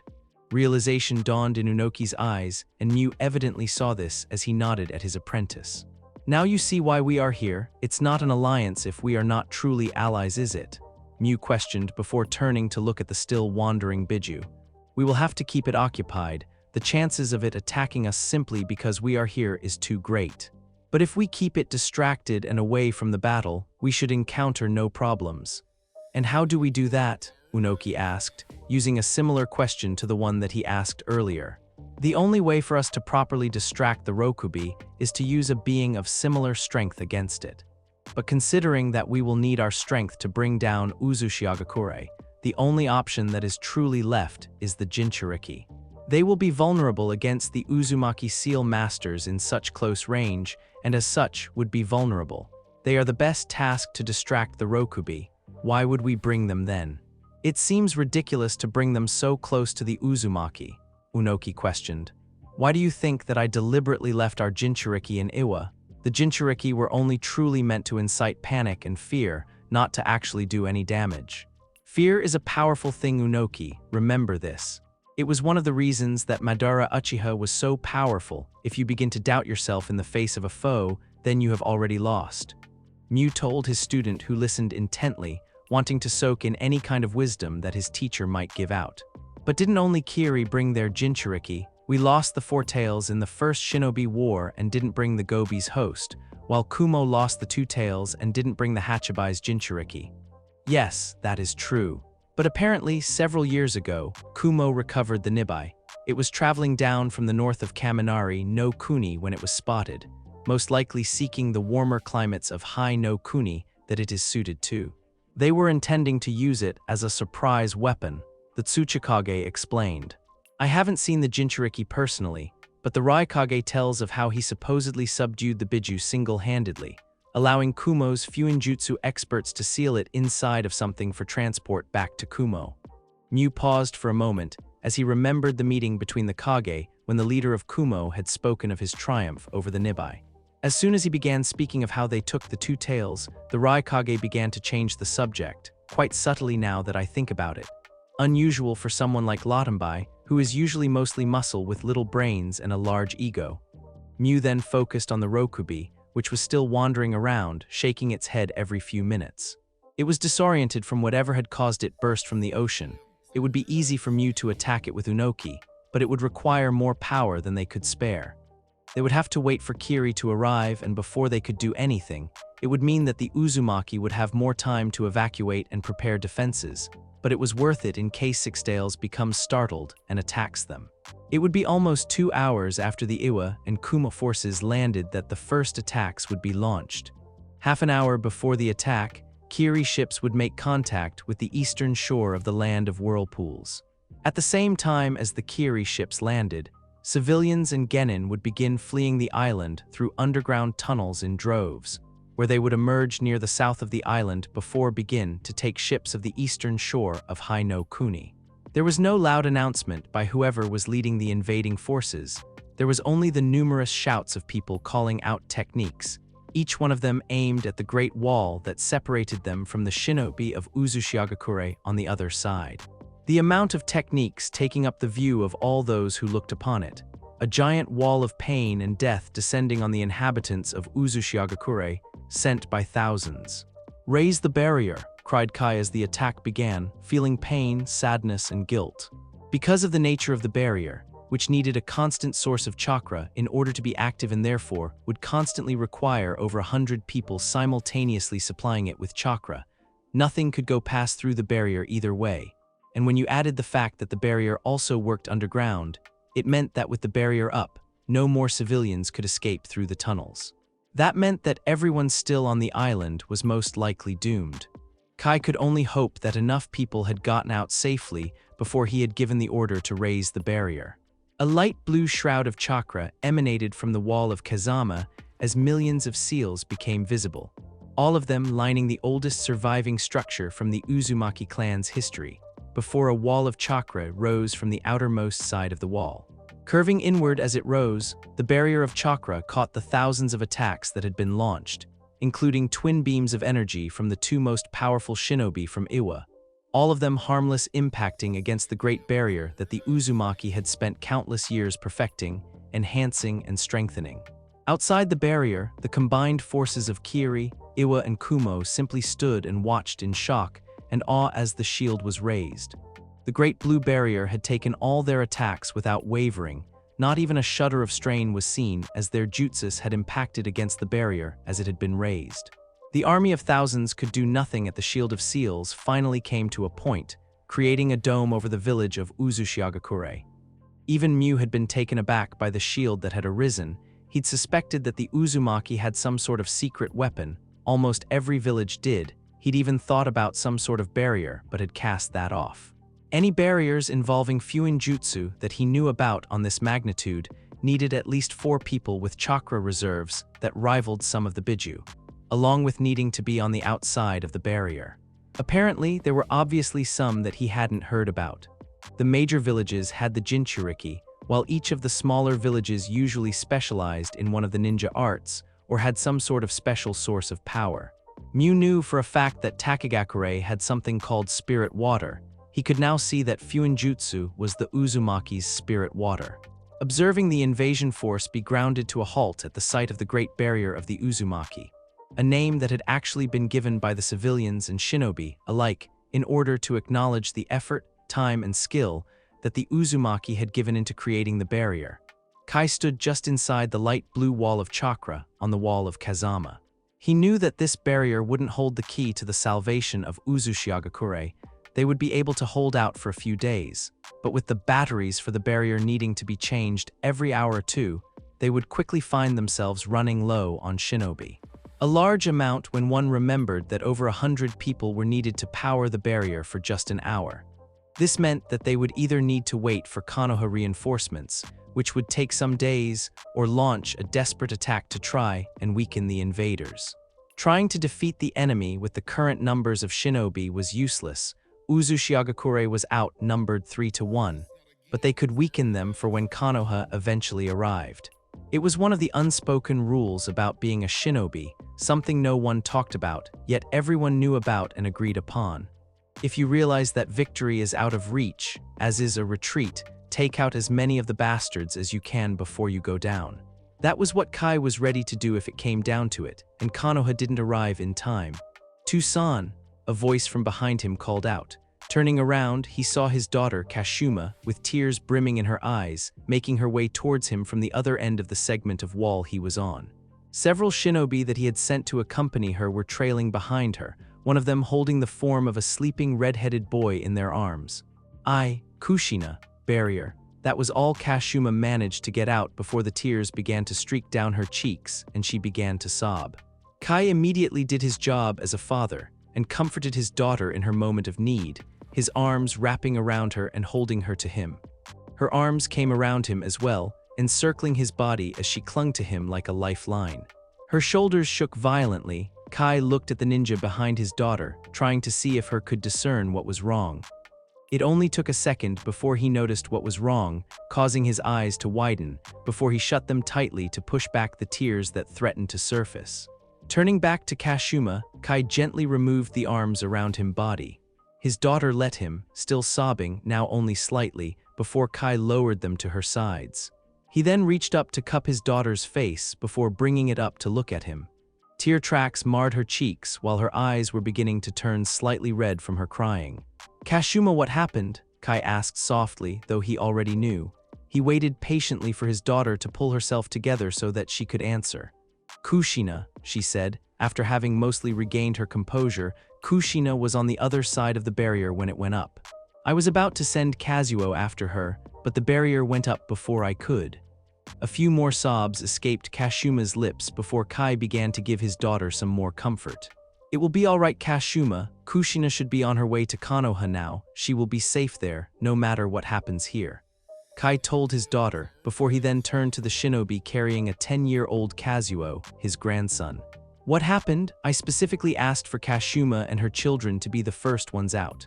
"Our apologies, Kai-sama," answered another with their head bowed, "but we were going to wait until Kashuma-sama got both her children through to the other side of the barrier. 5 of us would have then surprised her and subdued her before making our way to the ship, while the others took care of her children. We believed that she might have let her guard down slightly then, making our jobs easier. We are all deeply sorry that we have failed." Kai let out a sigh. He couldn't fault the shinobi. They had no idea when the barrier would have gone up. Though they did make a few stupid mistakes, he couldn't mistake their caution when handling how to subdue his daughter. She was the leader of this village for a reason. How many people made it out? The Uzumaki clan head questioned. The answer he got only made him sadder than he already was. Only about 100 or so civilians and 20 or so genin and academy ninja. With so many civilians to transport, we couldn't move as fast as we wished.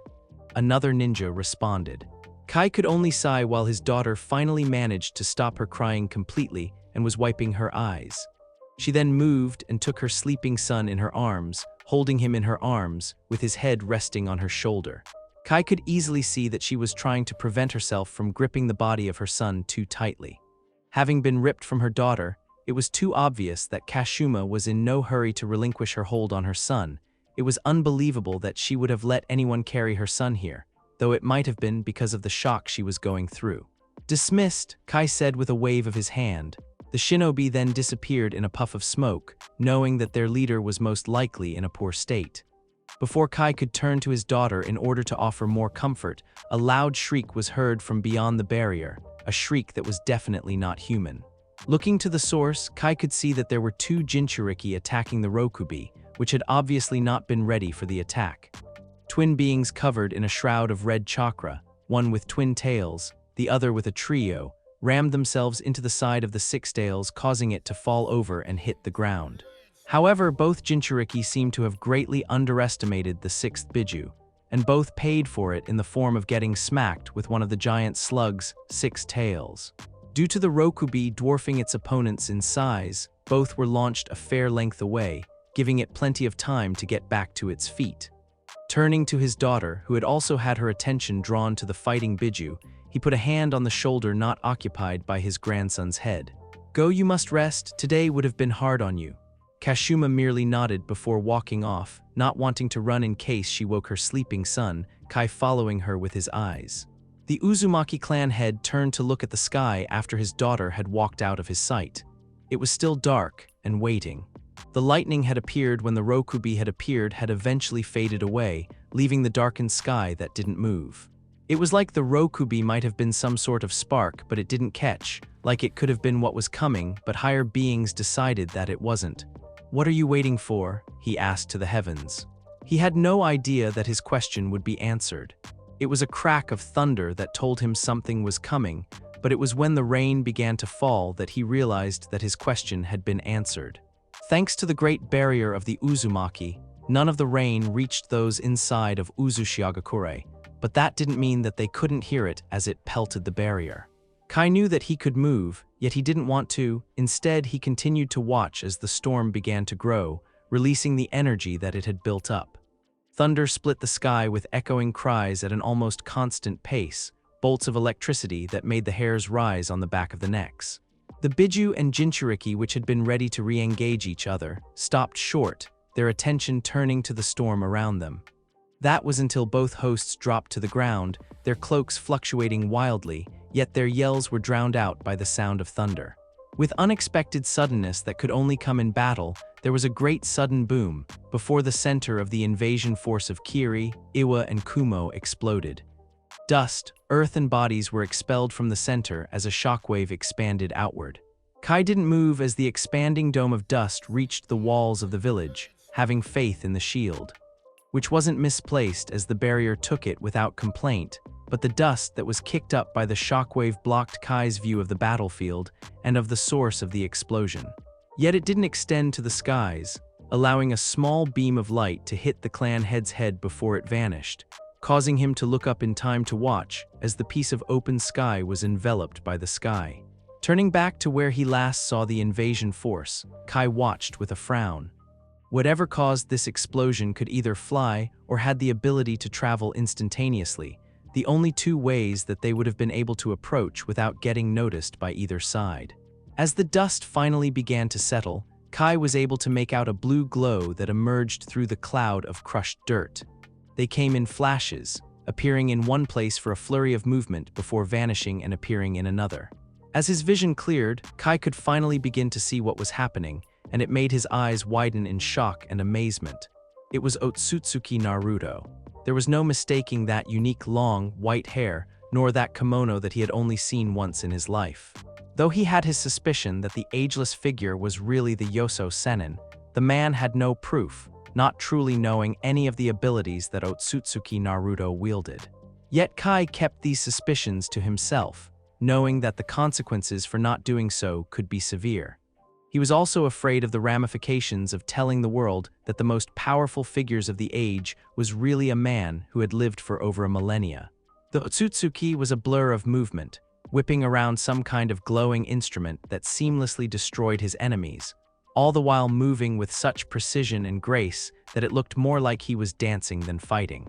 Each punch and kick easily broke bone, that much he could see from where he was observing the man rip through the invading shinobi.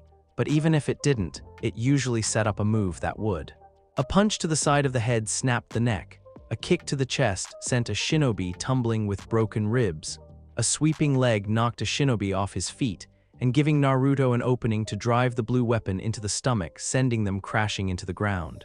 Each maneuver was brutal and devastating, designed to take people out of the fight permanently, through either death or injury. And Kai watched the effectiveness of this fighting style be shown at its maximum potential as Naruto took the invaders apart. Twin beams then impacted where Naruto was standing, but the man had already vacated that position. Kai quickly traced the source of the beams to Mu and Unoki, the only ones capable of that kind of attack. Yet it appeared that Naruto already knew this as he appeared between the two floating ninja and knocked both of them out of the air with a swing of his instrument, which Kai was able to discern as a staff of some kind. The two Jinton users were sent sprawling in opposite directions. "Kuchios no Jutsu summoning technique," a voice called out. Kai turned his eyes to the source, which turned out to be the second Mizukage, who had been hiding inside the bulk of the forces and was now on top of his giant clam summon. The appearance of the second Kage of Kiri made Uzushio's chance of survival even slimmer, at least without the interference of Naruto. The man had a long, blonde hair, in a combed-back style, along with blue eyes and a goatee and thin mustache adorning his face. He was dressed in a long-sleeved and high-collared gray kimono with a pinstriped pattern. With a dark green sash wrapped around his waist and similarly colored jumpsuit underneath, the man wore a pair of sandals up to his calves. Naruto, upon seeing the Mizukage upon his summon, stopped his movement and released his staff from his hand, resulting in it dissolving into small blue particles that were then absorbed into his hand, revealing to Kai and anyone else who'd been watching Naruto at that moment that his staff was made of chakra.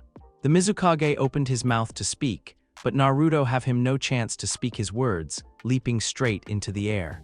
The extraordinary thing about this was that a pillar of earth followed Naruto as he ascended into the air, where he hung for several moments, the pillar just beneath him. That was all the break anyone had as, while still suspended in the air, Naruto raised his leg upwards. Kamino Hanma Kami's hammer. All those watching heard his words, and none could stop their eyes widening as he drove the heel of his foot into the top of the pillar, and with devastating force send it crashing back into the ground from which it had been raised, causing the earth to shake and rumble violently. Kai desperately searched for something to hold on to as the shockwave from the technique reached his position, rocking the wall of Kazama to its foundations, yet with the wall and barrier holding together. While he was struggling to find support, Kai was unable to see what was happening to those outside the shield, and how much it actually protected those inside from the force of the technique. Outside the barrier, the earth cracked and split, the land of whirlpools breaking into segments that rose and fell as Naruto's technique split the area in two. Pieces of earth rose above others as chunks of earth were forced underneath others, sending the shinobi that were trapped on them soaring. Others drifted further apart, causing deep trenches in the earth's crust to appear, leading down to the mantle deep below, where magma bubbled and boiled. The unlucky shinobi that found themselves at the wrong end of this technique quickly found themselves falling to their doom, or being crushed by the moving earthen chunks. When the shaking finally ceased, and Kai finally managed to regain his footing, the head of the Uzumaki clan and grandfather of two was finally able to look out over the wall and inspect the destruction caused by the technique. What he saw made him speechless. Hundreds of miles of earth amassing into the billions, possibly trillions of tons of dirt, rock and kami knows what else, had all been uprooted. The very landscape had been rewritten. A mountain had formed that stretched high into the clouds, where before there was nothing but flat land. It was something that even Madara and Hashirama in their prime would have been hard-pressed to match. The ground began to rumble again, and for several moments, Kai feared that Naruto had used the same technique again. But his fears were put to rest when, instead of the earth beginning to shake again, the land began to revert to its former appearance. The pieces of earth which had shifted began to slide back to their original positions in the ground. The mountain that had been formed broke into several smaller, yet no less impressive in size, portions of earth and began to retreat also. The damage that the technique had caused to the landscape was being undone. As the earth began to fall back into place, Kai looked for the one responsible for this and found him standing on the ground, his hands splayed out in front of him. Only when the last chunk fell into place did Naruto lower his arms to the side before he turned and walked off in a certain direction. Kai then turned his attention to the surroundings, which had been changed drastically in the aftermath of Naruto's technique. Where there had once been vegetation, there was now an empty landscape. No trees, no shrubs or bushes and no grass, only dirt and gravel. Then there were the bodies that littered the earth like rubbish. Shinobi and kunoichi alike were face down on the ground and unmoving. Some stirred and began to move, a sign that they had managed to survive through the ordeal that they had been through without serious injury, an incredible feat, yet these people were few. The others, the majority of the shinobi that managed to stay in one piece, remained motionless. The rest groaned in pain, with injuries too severe to be able to move. Turning back to Naruto, Kai found the man standing in front of the two Jinchuriki. Because of the distance between himself and the source of his attention, Kai wasn't able to discern that status of the Biju hosts, but he could see one laying very still, while he could see the other shifting around, which only became more frantic as Naruto drew closer. A glint of metal, and Kai saw the Jinchuriki still before Naruto threw the corpse into the air. Both watched as the body began to burn as the corrosive Biju chakra escaped its host. What landed was a charred body that was almost unrecognizable. Another flash, and another body being hefted into the air, and the other host jointed its fellow Jinchuriki in the Shinigami's grasp as they passed on to the afterlife. With both Jinchuriki dead, Kai watched as Naruto looked around the barren land searching for something, before his eyes finally locked with the horizon, prompting Kai to attempt to locate the object of his fixation. It was hard, especially with the sun beginning to break through the clouds and its light shining on Uzumaki's face, but he managed to spot the object. It was the Rokubi, the Biju having snuck off while the battle was happening, and was now a white dot that was slowly getting smaller as it traveled off into the distance. Jintown, Genkai Hakuri no Jutsu, Dust Release, detachment of the primitive world technique. Kai had enough time to turn his gaze back to Naruto in time to watch as the Jinton technique crash into a light blue barrier that sprung up around him, and for the Tsuchikage and his successor to float down to ground. Both were free of any scratches or bruises, something that didn't surprise Kai with their ability to fly. The Mizukage arrived a moment later, with a man that Kai only knew as the most likely candidate for the position of Sandaime Mizukage. The man was quite tall, with long black hair that reached his back and pearl-shaped objects resting in his hair in a circular pattern. Much like his Kage, he too had a pinstripe pattern on his clothing, though to a much lesser extent, having them only applied on his arm and leg guards over which he wore a sleeveless haori with ragged ends. A poncho-like scarf was wrapped around his neck. Both Mizukage and the person next to him had rips in their clothing. The possible Sandaime Mizukage had several cuts leaking from parts of his body, yet other than that both men appeared to be free of any crippling injuries. Naruto lowered the shield he had covering his body as all four men stood before him, finding no threat to his person. But then again, Kai didn't know anyone that could threaten the man. "You must know that none of you can defeat me," he said. Though Kai was too far away to hear, he had long since perfected the art of reading lips, something that he hoped his daughter would take an interest in. "So why do you try to?" Naruto had to truly wonder what these people were trying to accomplish. His mind ran through the possibilities, matching up what he believed they would do with the likeliness of it succeeding, and each time he came up with the same answer. "It wouldn't work. It is only over when you give up," he heard the Tsuchikage, the man wrapped in bandages, say. The leader of Iwa then turned to his only support present, Unoki. "Gather what men you can and leave. take what boats are salvageable and sail back to Kumo with whoever you can. You are Tsuchikage now." The child, Unoki, seemed surprised at the sudden promotion in rank, his eyes widening dramatically as he turned to his former Tsuchikage. But Sen, whatever words the newly named Earth Shadow was about to say that was cut off by his predecessor. "Now is not the time nor place," Mew began, his eyes never leaving Naruto, while his voice didn't change in tone. The emotionless tone made Naruto raise a mental eyebrow, wondering what story could be behind the cause for it. "Just know that I believe that you are the only one who can truly lead Iwa now. The end of this war is the perfect time to offer new leadership to our village, your leadership, Unoki." "I," the Mizukage said, turning to his subordinate, "I think that now might be the best time to tell you the same." Tiko, the now former Mizukage, then gave his successor a smile. "Congratulations on your ascension to Mizukage, my young pupil." Tiko, the one to accompany the Mizukage and now current Mizukage, simply shifted on both his feet, his gaze transferring from Gengetsu, his former leader, and their enemy. "Gengetsu-sama, perhaps now is not the best time to talk of such thing." Tiko, much like his fellow Sandoime, was cut off by his predecessor. "But now is the only time, Tiko, because I will not be returning to Kiri with you. You must take what men you can and leave. I will buy you what time I can here for your escape."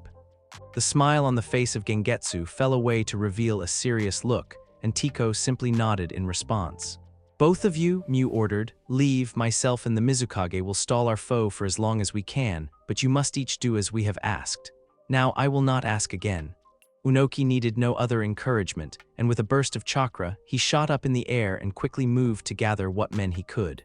Tiko hesitated for a second before he gave a nod before he too left. For several moments, none of the three spoke. The two Kage sized up what could be their last opponent, while Naruto simply stared at the two of them. "Aren't you going to do anything?" questioned Gengetsu. "Last time I checked, one of the powers of the Yoso Sennin wasn't the ability to stare at people to death." Naruto ignored the attempt at provoking him to attack and simply stared at the two for several more seconds before the white-haired man opened his mouth. "I'll do something when you finally get here, Ninja-san," Naruto told the man. "After all, it would be a bit stupid of me to fight an illusion, wouldn't it?" The former Mizukage and Tsuchikage both stiffened, the Kirinin's reaction being far more visible than his Iwa counterpart. "You arrived too early after your attack, Ninja-san," Naruto said, this time addressing the illusion of Mew. "Last time I checked, your attack didn't allow you appear in two places at once." Naruto then paused for a moment before continuing. "But I can sense that you have found another technique to do that for you." Naruto didn't need his Byakugan to tell the difference between illusion and reality, though he could have used it. The genjutsu that extended over his eyes, making them seem purple, could also hide the bulging veins associated with the activation of the dojutsu. Naruto then suddenly leaned forward as the illusion in front of him disappeared, dodging the former Mizukage that was aiming for his neck with an axe head made of water attached to his arm. Retaliating with a swift kick, Naruto quickly found that this wasn't the real Gengetsu when it exploded into superheated steam from his attack. Naruto quickly took his foot from its extended position and hopped back several meters to put some breathing room between him and whatever technique had just been used against him. A hand movement along with some chakra, and the steam was prevent from reaching him, hitting an invisible wall a meter or so from his body. Another hand movement and a little bit more chakra, and the wall of steam was forced to the ground, the steam condensing into hot water that then soaked the earth. Tilting his head back, Naruto avoided a punch that would have crashed into the side of his head. He was then forced to backflip over a kick that would have impacted his midsection. Landing on the ground and turning towards those that had assaulted him, Naruto came face to face with two of the same person, the person being Mew. Both copies quickly rushed him. Dodging a quick jab that came from one, Naruto trapped the leg on the other that attempted to kick him while his twin tried to keep him busy. Keeping the leg pinned to his side with his right arm, Naruto then used his left arm, along with his left leg, to fend off dual attack that came from the two. A kick from the one that was free was blocked by his leg, while when the other punched, they found their attack blocked by his hand, deflecting all of the punches they threw. Finding an opening after several moments of trading blows, Naruto planted a kick into his free opponent's stomach, that sent them tumbling to the ground after they were too late to defend themselves after a block from Naruto's leg. Acting quickly, Naruto released the leg in his grip while dropping down to one leg and using his other to sweep his second opponent of their feet. That same foot then planted itself, with tremendous force, onto the chest of the second of the two clones, forming a crater beneath them. The clone immediately stilled as the strength of the falling leg pulverized its chest, yet, to Naruto's surprise, didn't dispel itself like Naruto had expected it to. Turning in the direction of the wet earth where he sent the other clone, Naruto was surprised to find that it was still intact as well, and on its feet. Putting that out of his mind, Naruto immediately got back to his feet, moved to take down the other of the two strange clones, remembering that there was still another opponent that was hiding. Deciding to end this quickly so that he could deal with the other Kage, Naruto appeared in front of the other Kage and delivered a devastating punch to the gut of the former Tsuchikage, one that had him bending over his fist and lifted him of the ground slightly. Naruto then took advantage of his opponent's short-lived flight, retracting his fist from their gut before then dropping the elbow of the same arm down on their back, driving Mew into the ground. Raising his fist looking to end this opponent now, Naruto's attack was cut off by the timely arrival of his other opponent. Mizufusen no Jutsu water balloon technique, came the call from Gengetsu Hazuki, causing bubbles to rise up from the damp earth that was beneath Naruto and Mew. Hundreds of them rose and simply hovered in the air. Those same bubbles were then launched with incredible speed and force at Naruto, causing the ageless man to jump backwards to avoid the barrage. Charging his limbs with chakra, reinforcing and strengthening them, Naruto started to strike back against the incoming bubbles. A swift flurry of punches and kicks destroyed the ones that came to close, while small movements of his body allowed him to avoid others. While Naruto was swiftly taking apart the attack of the Nidaime Mizukage, that same Mizukage made their way over to their Iwa counterpart. Mew had managed to lift himself to his hands and knees, despite the crippling pain that he could feel arching through his body. The Yoso Sennin hit more like an enraged summon than a man. Raising his head to look Gengetsu, Mew was about to question why the man had taken so long to come to his aid, but the look of the former Mizukage made it easy to see why. The man was sweating heavily. Mew could see several dark patches of sweat on the Mizukage's outfit. Mew then rephrased his question. "What happened?" he asked as he tried to hoist himself to his feet, only to back to his knees. About to try again, Mew was surprised when a hand fell in front of his face.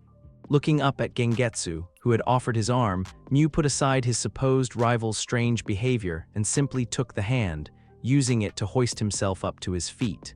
"The first technique I used, Joki Boy, Steaming Danger Tyranny, is meant to be a constant technique, one that had no true end if it is left alone.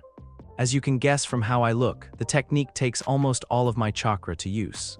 It was meant to keep the Sennin distracted for a while, allowing you to attack him when an opening presented itself. I had not anticipated that he would be able to neutralize Joki Boy so quickly. I thought I would have had more time to recover." The former Kage told Mew, "I'm glad now that we told our successors to leave earlier. I'll admit." Mew said, "Using that genjutsu to stall the Sennin while our people evacuated was a cunning idea, Gengetsu." As Mew said this, both noticed that Naruto had already popped the last bubble and was standing, waiting for them. "It is time to end this," Naruto told them. Mew nodded at his statement. "Indeed it is," Mew agreed. Quickly beginning a long line of hand seals, Mew paid little attention to anything else, only to the series of gestures that he had done a million times over. Out of the corner of his eye, he noticed that Gengetsu was doing the same. The former Kage of Iwa watched as the clear cylinder appeared in front of him, the bright spark at one end, ready to annihilate anything he had set in his sights. Both felt their techniques building in power, but they held it, wanting to charge their attacks for as long as possible. Across from them, Naruto simply held out a hand towards them, a single finger extended outwards. Underneath the genjutsu that kept his eyes purple, Naruto's eyes glowed yellow, signaling his usage of chakra nature. It was then that the world seemed to darken, the sun dimmed, and colors of the land seemed to dull, like they were being washed away. On the tip of Naruto's finger appeared a light, a small light that shined incredibly bright. The light never grew brighter nor larger, it simply shined. Yet Mew could sense the deceptive nature that the light held. he could feel the amount of chakra in whatever Naruto was doing. Mew, seeing that it was now or never, intoned his technique, and hoping that his unlikely ally in this battle would feel the same. Jinton, Genkai Hakuri no Jutsu dust release. Detachment of the primitive world technique. As he called out his technique, Mew could see the spark at the end of the clear cylinder brighten, while beside him, he could hear Gengetsu call out his own attack. Suiton. Deibakufu no Jutsu water release, great waterfall technique. With that, the two techniques fired, a beam of destructive energy and a monstrous wave of water, both rushing towards a calm Naruto, who only watched as the two techniques made to kill him. It was only when both techniques were almost upon him did Naruto act and call out his own technique. Cotton, Yamino Tedai light release, withdrawal of darkness. The light on his finger burst forth as a giant beam, similar to the one that Mew had used with Jinton. This beam carved through the land, swallowing the earth and the two attacks from the two former Kage, engulfing them both in the light of the technique. Mew and Gengetsu only had time to widen their eyes, both they too were eaten by the technique, the light washing over them and erasing their forms in seconds.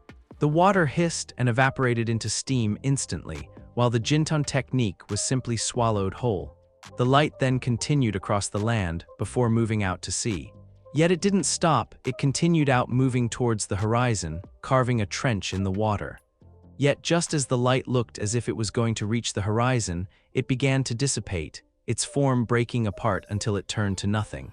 With the technique's end, the light in the world seemed to brighten, the colors returning to their former glory. With the technique's end, so did Naruto's presence on Uzushio, his form vanishing, and behind him he left a village of grateful people, and an even more grateful old man who got the joy of watching his daughter and granddaughter be reunited. It would then be years before the world was reminded of the presence of the Yoso Sennin again. The world would search, but inevitably fail to find him. In a small town in Kaminari no Kuno, a young man would make his way towards the marketplace, where stalls were set up to sell their products. Carrying a pouch at his side and with brown hair and eyes, along with some common clothing, he was about as memorable as a patch of earth, much like the town really. As a small town with almost no strategic value in any kind of way, it had been left physically unaffected by the 3 shinobi wars that had happened over the course of the odd 60 or so years since the hidden village system was first established. In fact, there was no significance that this town held in any way. There were almost 1,000 other towns almost exactly like it in the world. Yet, it was what this town had in common with others is what set it apart from the others. Like most towns in the elemental nations, it had its own folk tales, legends, and myths. One such myth was of a haunted monastery at the peak of the mountain that the town rested under. Many, of course, felt that this was a bunch of speculation and superstition meant to attract visitors from other countries, something that had become quite popular in recent years. But if one looked closer at some of the facts supporting this myth, they would find a few solid arguments for the myth. An old trade agreement, one dating back millennia, written on a scroll of papyrus that detailed the trading of goods to monks that lived on a monastery near the mountain's peak. And yet, when people went searching for said monastery, nothing could be found. Several days of researchers scouring the mountain for any sign of the structure, it was eventually agreed upon that the monastery was buried by an avalanche or rockslide, which must have buried the building. Yet another fact was that there was no recording of any kind that the monastery was destroyed, nor was the trade agreement thrown out. One would think that if the monastery had been destroyed, then the trade agreement would have been scraped, but it wasn't. Another was that there had been no recorded rockslides of avalanches of any kind in the area, and records begin around a millennia ago. So unless there was a tremendous earthquake over a millennia ago that dislodged some rock, causing an avalanche, not incredibly unlikely, then the monastery must still be there. Yet it wasn't, and so the myth of the haunted monastery began, attracting a fair amount of tourists every year that were interested in seeing the building that didn't really exist. But the young man that walked into the town wasn't there for the myths and legends that attracted others to the town. He was merely here to pick up some supplies, mostly food and water, along with the odd trinket that catches his attention as he shops. As soon as he walked into the town, he immediately managed to pick up the difference in the air, the livelier feel of the town. Children were playing the streets, something that he hadn't seen for a while.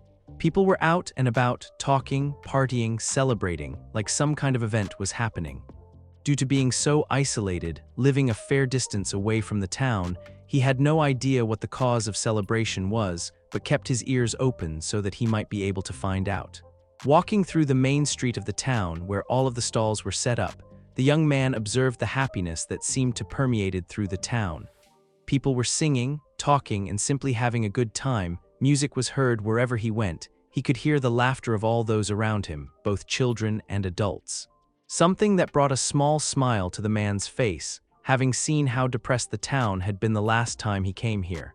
As he approached one of the usual vendors he visited, a fruit and vegetable stand, he began to select the foods that he felt he would need for the coming week.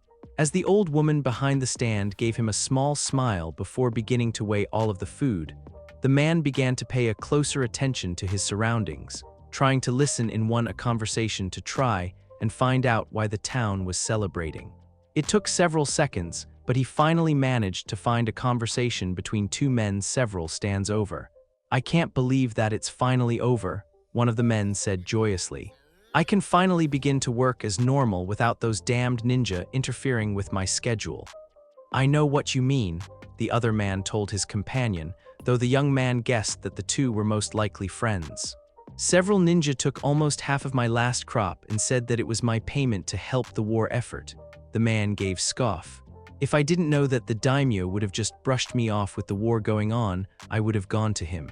Now those bastards can't take my crop without reason." "Do you know who won though?" the first man questioned. "I never heard, only that the war was finally over." "Yeah, I heard," the second man told the first with a grumble. "Apparently it was Konoha. At first everyone felt that they were going down with Iwa using backhanded tactics like human shields, hit and run, stuff like that. Then this bastard, Minato something or other, came and kicked Iwa's can all the way back to their village, using some sort of Hirasi technique. Makes him fast or something like that. Blonde-haired bastard. What's wrong with you?" the first questioned, seeing the man's almost constant grumbling. "Thought you wouldn't have cared who won the war, only that it was over. I know that I don't particularly care." "Yeah, I don't," the man said. "Just wish that it wasn't Konoha for once. Look at the other wars. The first one Konoha won with the Yoso Sennin. The second one Konoha won with the Sannin and some help from the Yoso Sennin.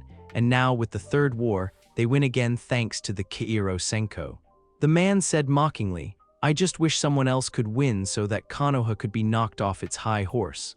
I just hope that the next war is after I'm dead," the other man said, seeing that the subject was making his friend annoyed. Thankfully, it seemed to work, as his friend snorted. "I'll pray to that any day." As the two men then went on to talk about more mundane things, the young man's mind began to process what he heard. His brain went over the information again and again, yet the only thing that it returned were two simple words. "A chance." "Dear, is that all?" The voice of the woman before him knocked the young man out of his thoughts. "Oh yes." "Thank you," the man told her with a small smile. The lady gave a nice smile back. "I guess that you would like to pay using something of value instead of paying." The question was slightly rhetorical, as the young man knew that the elderly lady had served him enough times to know his preferred method of paying. Still, the man decided to answer anyway. "Of course," he told her before reaching for the pouch at his side. Opening the pouch, the young man pulled out several wooden carvings, all with incredibly intricate detail. A few were of several mythical creatures, like dragons and phoenixes, while some others were wooden carvings of other creatures, like birds, wolves, dogs, cats, and other more mundane creature. There were also some that were carvings of people in different poses. Each one was beautifully carved and worth quite a bit of money if one knew where and how to sell. Half of the carvings that the man pulled out would have been enough to pay for the fruits and vegetables that the man had selected. "Oh, aren't they all beautiful?" the elderly woman said in awe. "You truly are skilled, Takino. These carvings are all amazing." "And they are all yours," Takino told the vendor, who put her hand up to her mouth in shock and shook her head. "No, no, no, I can't take these. They are simply too much. You must take some back." The woman made to pick some of them up in order to hand them back, but her hands were grabbed up the young man opposite her. "Yes, you will take these as a gift from me," the young man said with a smile. The elderly lady looked at the young man straight in the eyes with a hard look before her features softened. "Thank you, Takino, you're such a good soul." the woman told the young man sincerely. Handing the woman the rest of the wooden carvings, Takino then began to grab each of the items that he had purchased, placing them in his pouch that used to have been filled. With his food then securely in his pouch, Takino turned back to the elderly woman and bid her farewell. "Goodbye, Satsuki," Takino said with a wave as he began to walk away from the stall, his shopping for the day having been concluded, especially with what he had overheard. "Goodbye, Takino," the woman called after the brown-haired man. "I will see you next week." With that final farewell, the man known to some of the villagers of the town as Takino left. As he walked away, he knew that if the suspicion he had was true, he would never return to that village, or at least not in Satsuki's lifetime. Making his way out to the forest nearby the town he had just been in, Takino manipulated his chakra to perform the action he wished. In this case, it was releasing the genjutsu that he had placed over himself when he visited the village. His short brown hair turned into a luscious mane of white hair that traveled into the clothing, which transformed from commoner clothing into an elegant kimono as the genjutsu was released. The once common brown eyes changed into a pure white, much like his hair. Yet none of this stayed the same for long as another genjutsu replaced the former one, changing white hair to black, while white eyes changed into green. The face of the young man seemed to age as well, becoming significantly older, changing from someone from their early 20s into their 40s. Lines appeared on the forehead and around the eyes, the skin lost some of the luster it had in its youth, while the black hair became tinged with some gray. All in all, it was a major change from the young man that had been there seconds ago. Looking down at his clothes, the man that used to be Takino let out a small sigh of irritation. "I'll have to change my clothes," he told himself. A genjutsu wouldn't hold up against all of the touching that would befall on them. Looking up towards the mountain that the town he had just exited sat at the foot of, the man breathed out before he vanished in a burst of speed. In the following weeks that would come, no one would notice that the man named Takino would be declared dead around the same time that Minato Namikaze regained family. Thanks for listening. I do hope you enjoyed it. If you want the next part of this video, subscribe and comment down below and turn on the bell notification, and also check out other videos that I have created and enjoy. See you in the next video. Peace.